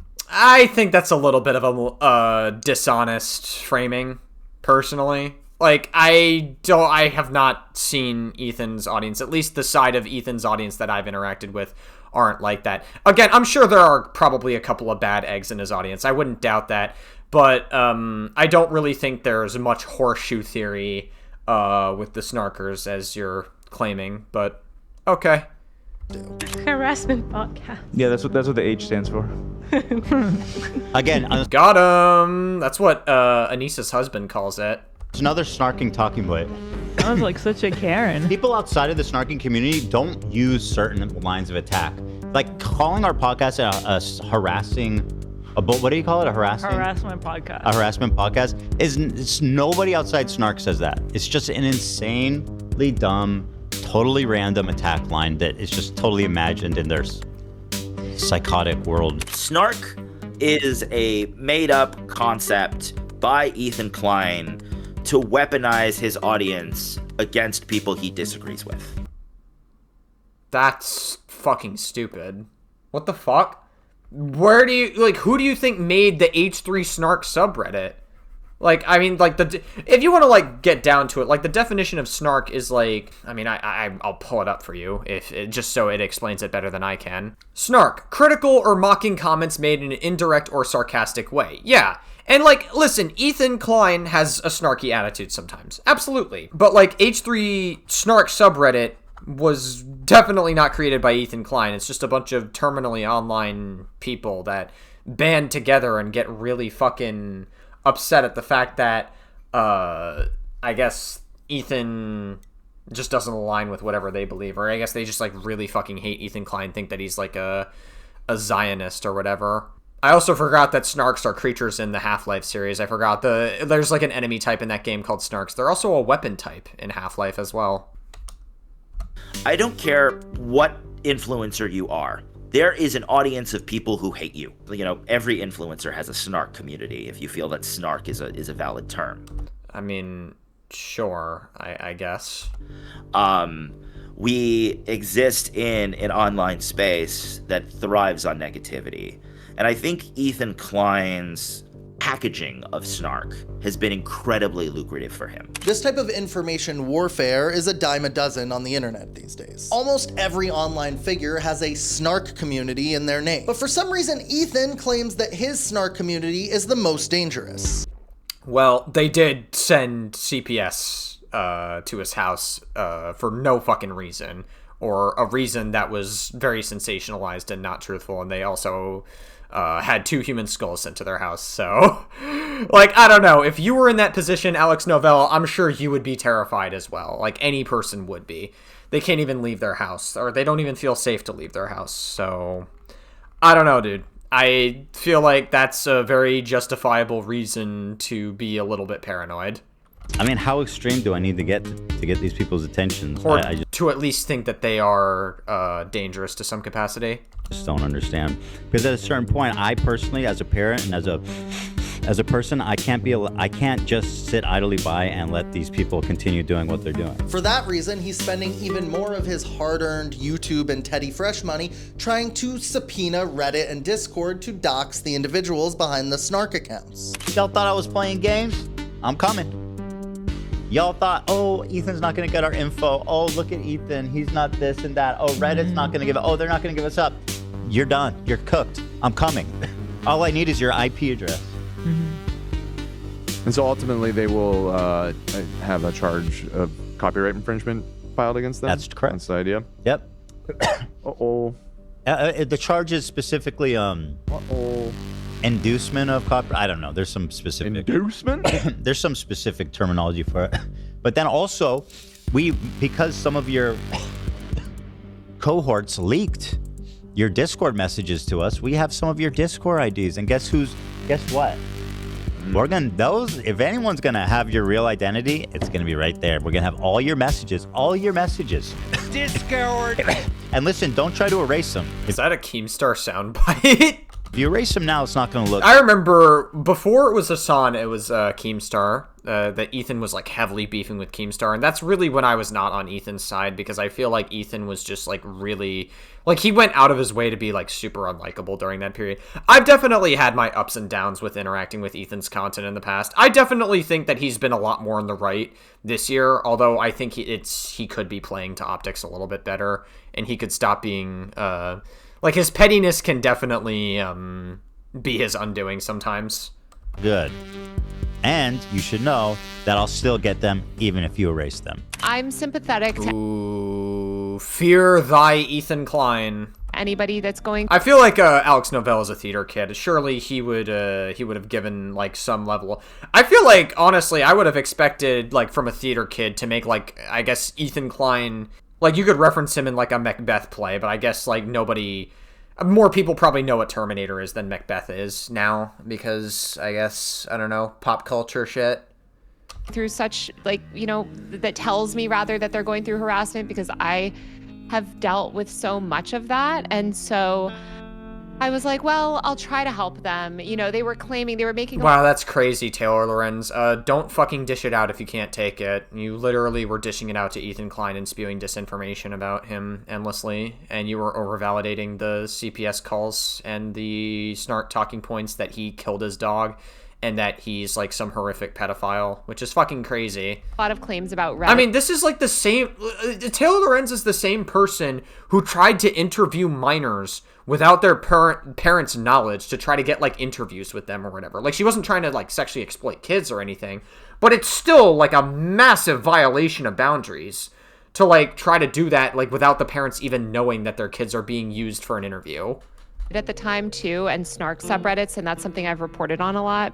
I reached out to Reddit and I was like, hey, can you look into this? Like, they're making all these claims that they're being doxxed, and the CPS people are calling their, you know, from Reddit and everything.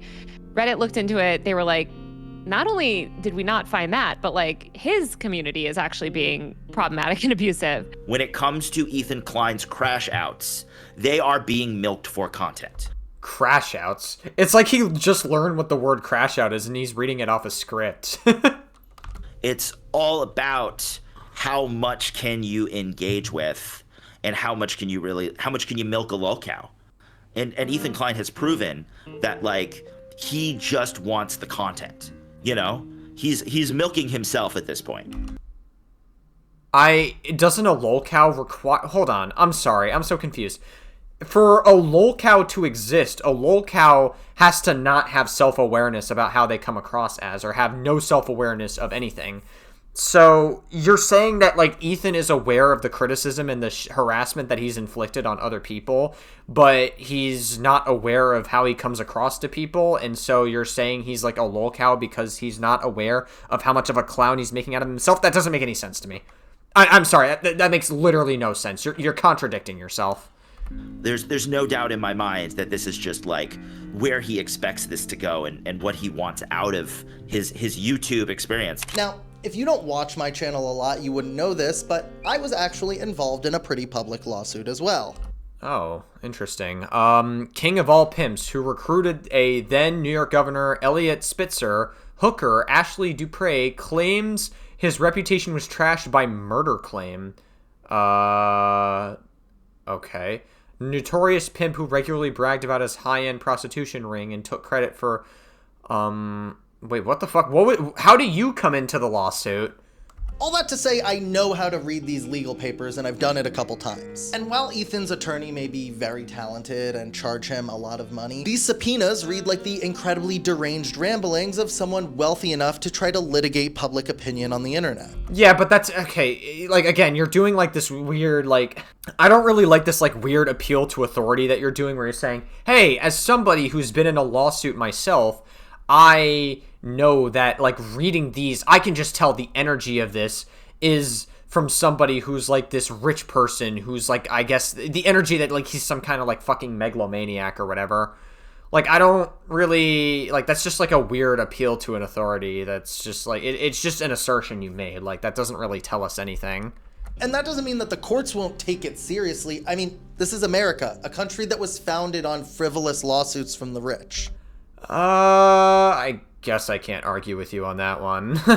Tonight you are saying to our viewers that you will go forward and file a defamation lawsuit against the BBC. Well, I think I have an obligation to do it. Yes, I have to. You know, why not? Because they defrauded the public. Well, listen up, mods. Well, just to be clear, I don't think people were mainly running the BBC's narrative on January 6th. It was just that one instance where they deceptively edited something to make something look worse than it actually was. Like, the narrative about, because that's that's related to January 6th, right? That footage where he's saying that, like, oh, they're trying to make me look worse than I actually was in January 6th. Like, even without the BBC footage or without the BBC stuff, you still look bad, Trump, with the context of January 6th. So, I don't know, dude. Like, I mean, I don't know. Again, it has nothing to do with this video, but just feel like that's, like, it's, like, worthy context to annotate. Haters, snarkers, it's gonna start settling. These people still think this is a joke. All the snarkers and all the people, they keep coping hard about how, you know, Ethan's delusional, his lawyer's an idiot, this is all whatever, and it's gonna start dawning on you. This should be the first peek at what's coming. And what's coming is the full fucking weight of Lady Justice's big fat swinging titties. But Ethan's not just pulling... Damn, that's crazy. I wish I had Lady Justice's titties. They probably taste nice. Donald Trump here. He's taking a page out of the book of a very important attorney. So I'm really anxiously looking forward to an opportunity to depose CNN. This will be the first time this has ever happened. And I think CNN is probably quaking in their boots. We have demanded that they not destroy any documents, any memos. We want to get the editors who told them to edit the tape. We want to get the commentators. And look, I know in my last video I said that Destiny was like Alan Dershowitz because they both love teenage girls and the state of Israel. I guess. Sure. Well, for Ethan Klein, he's like Dershowitz because they both love to sue people as a pastime.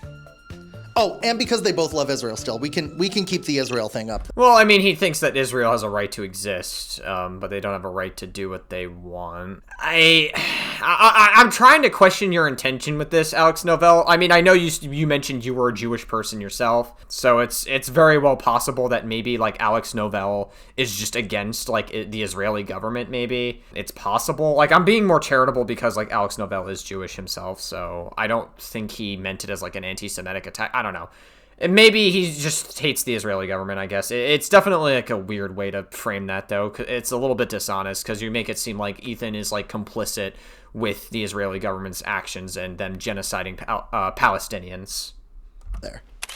What do you think, like, Michael thinks about, like, frivolous lawsuits?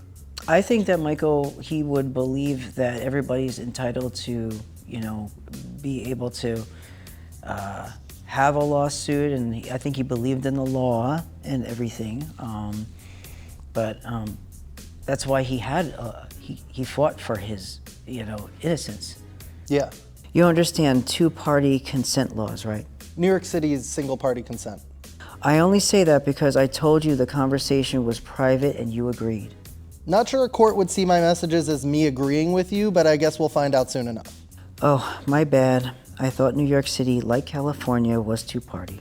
Nope, here's a link to the law. This is not me threatening to sue you. I won't. More so just expressing my disappointment that you would agree to have a private conversation and then publish it. I was polite and respectful the entire time, my friend. Dog, you straight up were not. You accused me of being a snarker over retweets of people promoting my content when I was just asking you for comment about my interview with Taylor. I really... Like, so far, these DMs right here, like, these whole messages with Ethan and, like, Alex Novell, like, it seems like these messages are real. So, like, I just don't understand, why the fuck does Ethan keep messaging these people? Why the fuck does Ethan keep giving these people attention? Like, okay, somebody makes a hit piece on you and they regurgitate the same fucking talking points again and again and again. Like all the other hit pieces that we've seen this year on you. Like, who cares? Stop responding to these people, dude. Stop it. Stop responding to them. You don't need to respond to every single snarker. You don't owe these people anything. You don't fucking owe them jack shit. These people are obviously bad faith.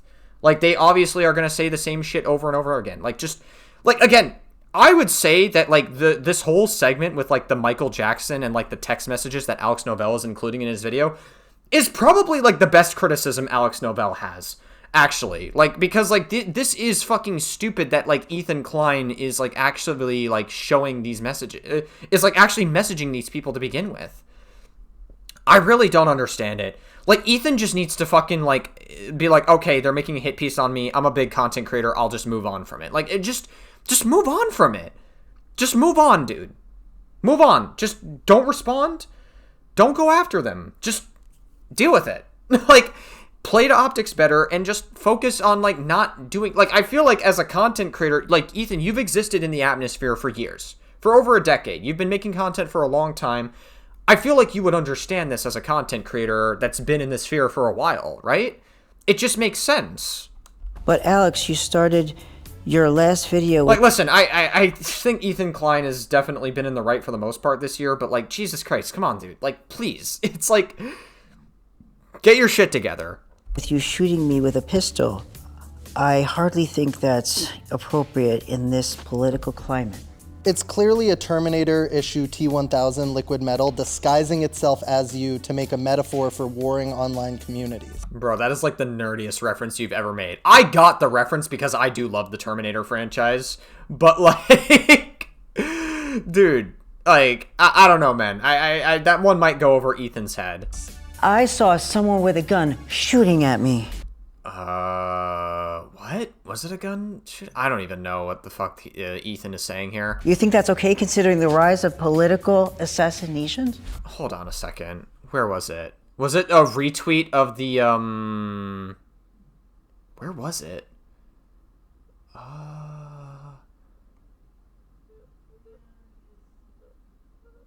Oh, it was like a retweet from Ethan's attic or whatever. Were they pointing a gun? What the fuck? I don't even know what the fuck they were saying. Well, you're not gonna like the new video either then. I've got a whole factory of T-1000 Ethans. Please do not include imagery of me being shot. I would never and have never done that. LOL. I do not fucking understand why Ethan Klein is messaging these people. Like, okay, they're gonna make a hit piece on you. Okay, dude, yeah, alright, cool.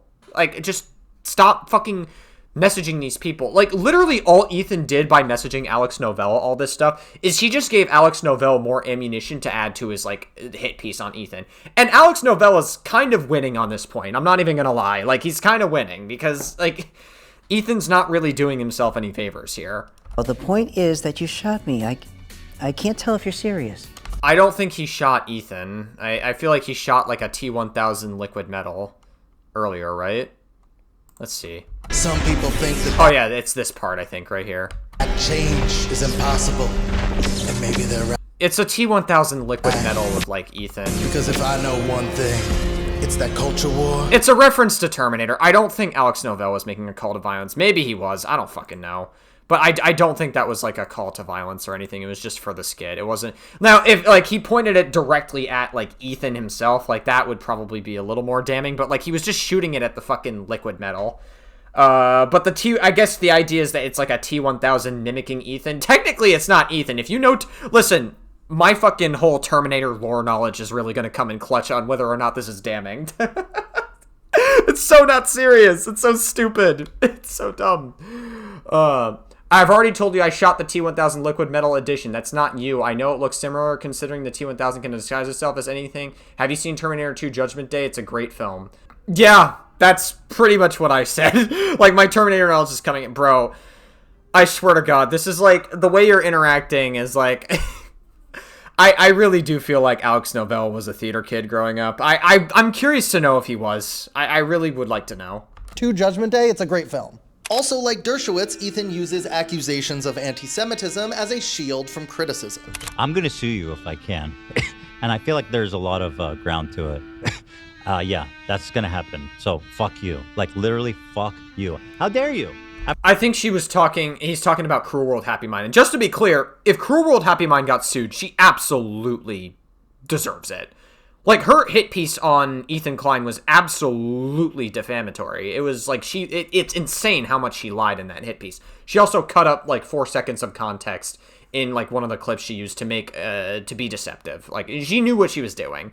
She was being a malicious actor.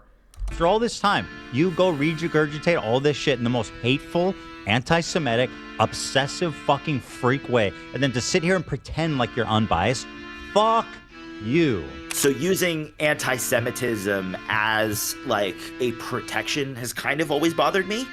Like... Well, Cruel World Happy Mind's hit piece was anti-Semitic. Like, I literally showed a clip earlier in this video where she says that, like, Ethan Klein has these Israeli beliefs that, like, manipulated him with, like, the implication that... It's like a fucking JQ conspiracy implication. Just watch the fucking clip. Like, I don't know what to tell you. Like, she said it in a negative connotation.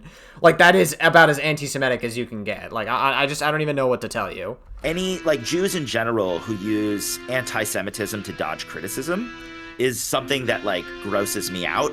Because anti-Semitism is a real thing. I have had pennies thrown at my head. I've been punched in my head for wearing a yarmulke. Like... Damn, that is terrible stuff, though. Sorry you went through that stuff. That's not cool, but still. I have dealt with actual anti-Semitic attacks. So claiming that me thinking that Ethan Klein, his video, the Casey-tron video is, it's kind of, upsetting, and it feels like the lawsuit was kind of just, this was the goal. That's not anti-Semitic. Using anti-Semitism as a crutch is just something that makes me feel icky.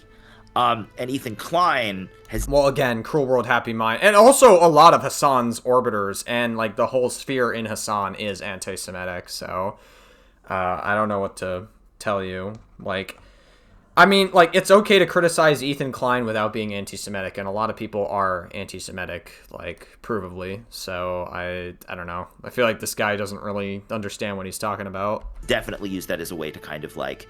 push away criticism. Ethan has even gone... I mean, again, like, he said he went through anti-Semitic attacks himself, and I mean, that's terrible stuff, but still, like, I just don't think he understands the context that, like, Ethan himself, like, has dealt with a lot of anti-Semitism from Hassan's audience, and also just, like, people pushing JQ conspiracy theories like Cruel World Happy Mind.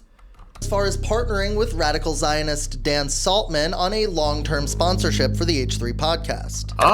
Is Dan Saltman a Zionist? He might be. He hangs around with Destiny a lot, and Destiny has, like, said some really disgusting shit. I don't think Destiny is a good person. I don't like Destiny at all.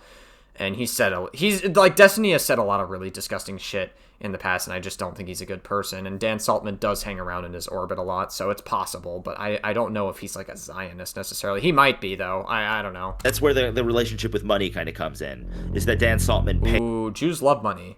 Guys, I'm Jewish. I have ethnic Jew in me, so I can say that.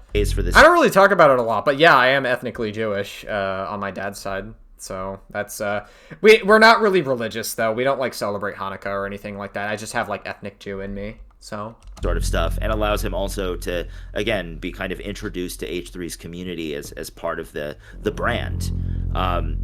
The weirdest part of the brand where Ethan says horrible things and needs to cut out before they're live. You guys may have noticed we got a button sponsor. Look at it. Oh wait, my glasses. Redact.dev, guys. They are our button sponsor. Basically, they've got a pre-roll. Whenever I hit the button, you'll see some. Oh my god. Are we really gonna go down this route again? Every single Ethan Klein hit piece always uses this dumb point that, like, Ethan Klein has a button to, like, fucking, like, stop, like, not share what he's, like, saying or whatever, or to temporarily, like, mute himself or whatever, or show, like, a different screen. So, like, I don't know why people... I don't know why people harp on this point so much. I feel like you would think that having a button would be a good thing in case Ethan Klein says a little too much. I guess every single fucking Ethan Klein hit piece has to have it obligatorily, is that even a word? Obligatorily? Shown as like a point in the video. I don't understand it, but okay. DAC stuff now. It's a dream partnership. It just makes sense. People like to call me like an ultra Zionist, genocidal maniac, and in my oh my god, you actually got like a Dan Saltman interview? Wow. Or you put radical Zionist here? mind, I think the Jews should have gotten half of Germany. I think that would have been the fair thing to have in that situation. So I guess it depends what you mean by that. It's just, but these people for their entire life have been told that Jews are evil, and that they want to destroy you. And if you kill one of them, you're gonna, I don't know all the religious terms, but it's crazy. And to combat that level of indoctrination, there has to be a massive influx of resources into that area. There needs to be a McDonald's on every corner, and everyone there needs to be driving a Ferrari. And I know it sounds stupid, but it's only at that point that these people are that the residents of Gaza and the West Bank are going to be like, maybe, let's focus on something besides killing Jews, because life right now is pretty awesome. Funny enough, when I spoke with him, Dan Saltman... I don't know. It's a little bit of a weird solution. I don't think that's... it kind of like seems on par with the kind of solution that Trump wants to propose onto Gaza, but yeah. And also offered me a weird sponsorship with his terrible company. If you ever feel like pushing it, let me know. And, we have an affiliate program that I can get you in. And essentially, if you, for a lot of content, I think it makes sense. A lot of content creators that I mean, not on this video, because I don't want to sink any bad people back towards you, but we'll talk about it. Sure. Yeah, but maybe in the future. But yeah, like if you're dealing, I mean, it sounds like you do stuff like, this is what this guy said in the past. That's like always the perfect segue into like, don't want to be the next subject of my video? Use redact.dev and make sure you clean up all of your DMs on Discord, Twitter, Reddit, etc. So, but let me know. No rush. Aside from business, Dan Saltman and Ethan Klein also share an extreme hatred for Hassan Piker and a vested interest in getting him deplatformed from the streaming platform Twitch. Well, I'm not trying to be an asshole, but like Hassan Piker is literally, or Hassan Parker, excuse you, it's Hassan Parker. You fucking got me with that one, Mr. Novell. You got me to slip up. His name is Parker. All right, let's get that first. Second of all, Hassan has had, we could go over the long list of shit that Hassan's done. We've gone over it a million times. The endless terrorist propaganda that he's played on stream, the endless fucking anti-West rhetoric that he spews on stream. He, downplays Russia invading Ukraine, and he called the Crimea invasion Crimea River. He also was, saying, his community is very anti-Semitic. He absolutely, his community hates Jewish people, and he, spews, dog whistles. And Hassan has also, with the whole fucking Jewish embassy shooting that happened earlier this year, Hassan, commented on it. He says, I'm not saying it's a false flag, but, every single clue in this story, it definitely seems like it would point to being a false flag. That's him dog whistling that it essentially was a false flag. So, I think it's just important to bring that up. Twitch continues to allow him to spread terrorist propaganda with impunity, without even seemingly a warning. Just a full-on endorsement of this terrorist organization right here on Twitch. Now, I don't know if you remember, but basically this is what caused the apocalypse on YouTube. is that ads were showing up next to ISIS videos.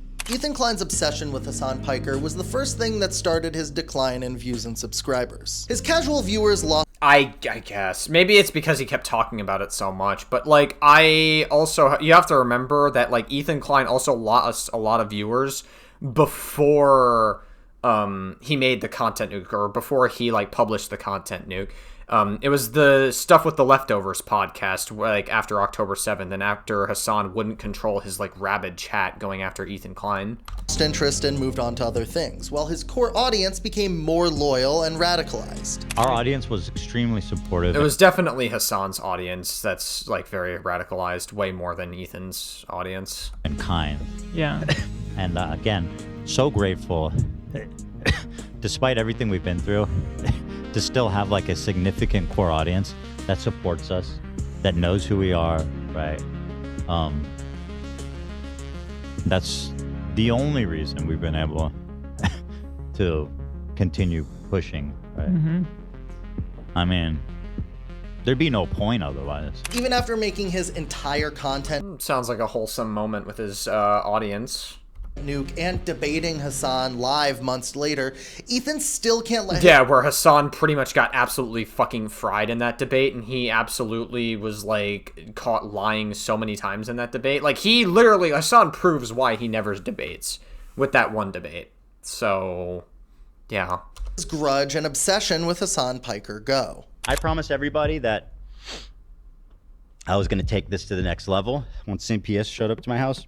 This is only the beginning. This is chapter 1. There's many more to come. And by the way, Hassan, if you think I'm done with you, I'm not done with you by a mile. I'm taking the trash out. I'm saving you for my main course, you fucking propagandist, lying scumbag, terrorist supporter who spends all day lying. It's funny, this narrative, Ethan's obsessed with Hassan, literally spends hours every day on his stream talking about me. I saw the guy. Don't worry, buddy. I got time for everybody. I'm making time for everybody. You know what I mean? And I'm just that kind of guy. The world is wide enough for all of us. Hamilton. Got him. So don't worry. Don't worry. You know what I mean? We go from the bottom up. And everybody's catching these hands. If Ethan put half as much effort into making his podcast entertaining as he did into obsessing over online snarkers and Hassan Piker and filing frivolous lawsuits, he definitely wouldn't be hemorrhaging 10,000 subscribers every single month. I don't think that's entirely true. I feel like he still has like a core audience that really enjoys him, and I still think that the only reason he's like hemorrhaging is because like people keep running this narrative that he's like a Zionist freak and that he was like they're fed like a bunch of like snark talking points, like that Ethan Klein killed his dog with cheese. There's so many, like that Ethan Klein like had like pedophilia accusations because of edgy jokes he made back in 2015 or 2016, like way back in the day. Like I don't know. I feel like these are just like weird. These are just people who I guess believe the brighter, I guess like the more dominant narrative about Ethan, and that's the fact that it's not really in his favor. And I also do think that Ethan can help it to some capacity. I really think Ethan needs to just stop responding to fucking snarkers so much. I really think Ethan needs to just like really start focusing on like doing other shit instead of like constantly responding to snarkers again and again and again. It would just be better that way, but you know, I mean, the more Ethan responds to it, the more slop he gives us. So I guess in a weird way, we're blessed. You know, he wouldn't have been able to give you this content to make either, Alex Novell. So I guess in a weird way, weird fucked up way, we'll say, we all benefit from it. He just doesn't care about that anymore. And I don't know if he'll ever be able to come back from that. We never had the clickbait. I mean, it's up to him. I feel like the fucking him messaging every snarker that like fucking tries to like that tries to like make a hit piece on him definitely could be better. He definitely needs to play up to optics a lot better. Anything like we would upload like Thanksgiving, you laugh, you lose, whatever, and then people that would get like 1 million views. You didn't have to clickbait it. You didn't have to be sensational. You're just like, here's a candy tier list. Those used to get a fucking 1 million views. Yeah. Candy tier list, man. If we uploaded that now, content that I know people wanted to watch because they were watching it. Yeah. What would that get? Like less than 10,000 views? Probably. You know? On True Detective Season 1, Matthew McConaughey said that time is a flat circle. Time is a flat circle. Everything we've ever done or will do, we're gonna do over and over and over again. Well, the same metaphor can be applied to careers on YouTube. At the beginning of his career, Ethan blew up for his lawsuit establishing a matter of law for reaction videos on YouTube. But now everyone on YouTube is blowing up at him for trying to change that definition to suit his goals of silencing his critics. No, again, this point is very disingenuous. You're not understanding, like, Ethan Klein has made it very clear that, like, you shouldn't be, like, it's because they were maliciously reacting to his content, saying that they wanted to hemorrhage viewers. Again, the Denims leaks also pretty much confirm the intention that they had with that video. Again, that is a form of copyright infringement. So, absolutely, they deserve to get sued for that. Yeah, Ethan Klein's lawsuit with Matt Haas is one of the most important lawsuits when it comes to YouTube. I have cited it, I don't even know, countless amount of times in my article. It's the only lawsuit that really took it that far, that really established what constitutes fair use on YouTube. And Ethan Klein kind of transforming into the person that was attacking him beforehand is, you know, something that I've noticed.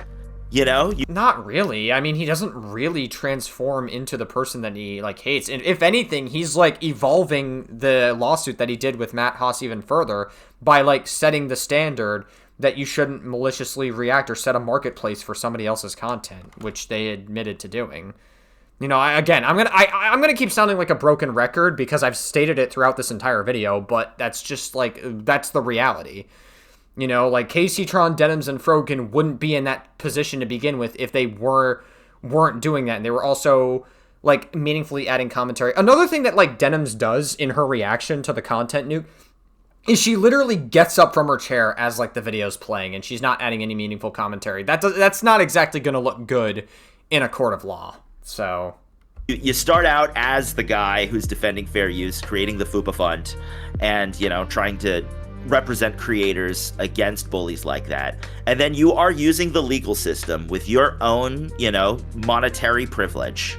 Because you're if you say so. That's definitely not true, but okay, dude. A lot richer than these people you're suing. By the way, my favorite part about this is, like, you guys can shitpost on Twitter all you want, but this is an actual lawsuit, and it's happening, and it's coming, and you're going to have to argue in front of a judge, and this shit is not going to work, right? It's not going to work. That's the best part about this. God, I fucking can't stand Gato Fuminor. Gato Fuminor pisses me the fuck off.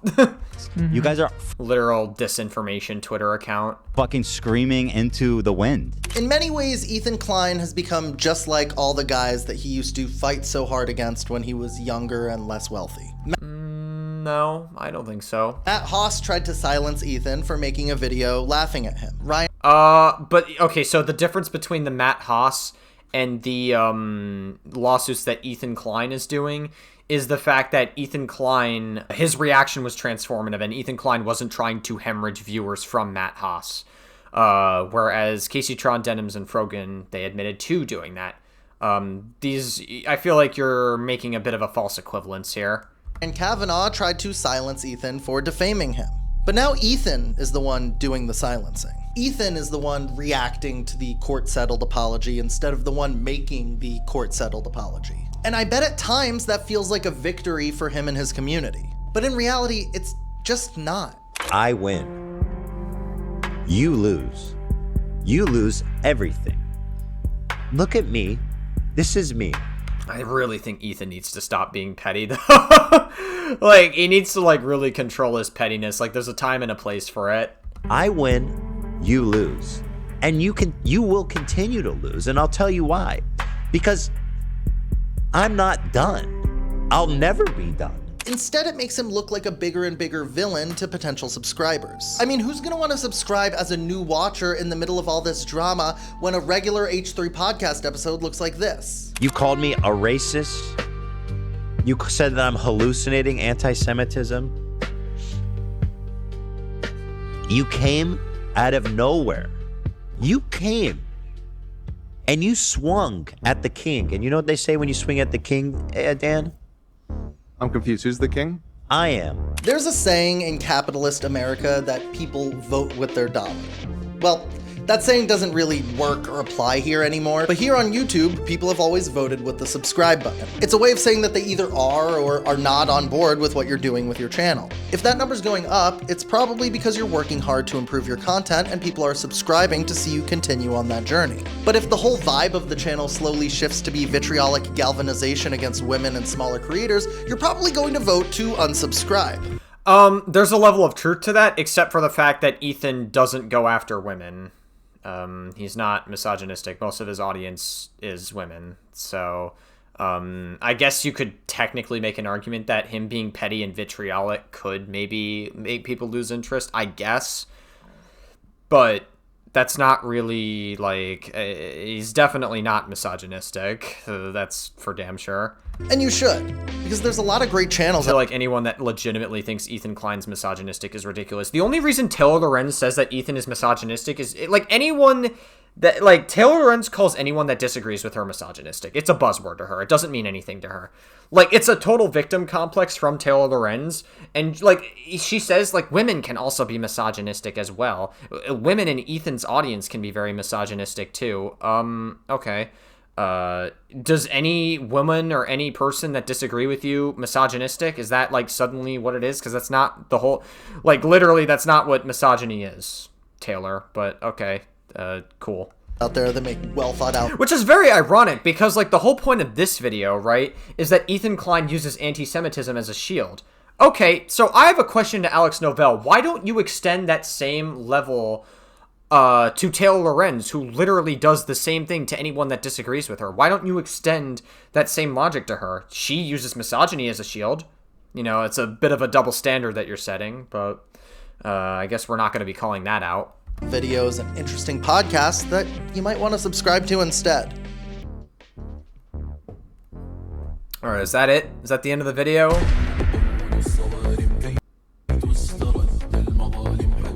Oh my god, wow, this music, or this video uses original soundtrack. Wow. That's crazy. Well, that was interesting.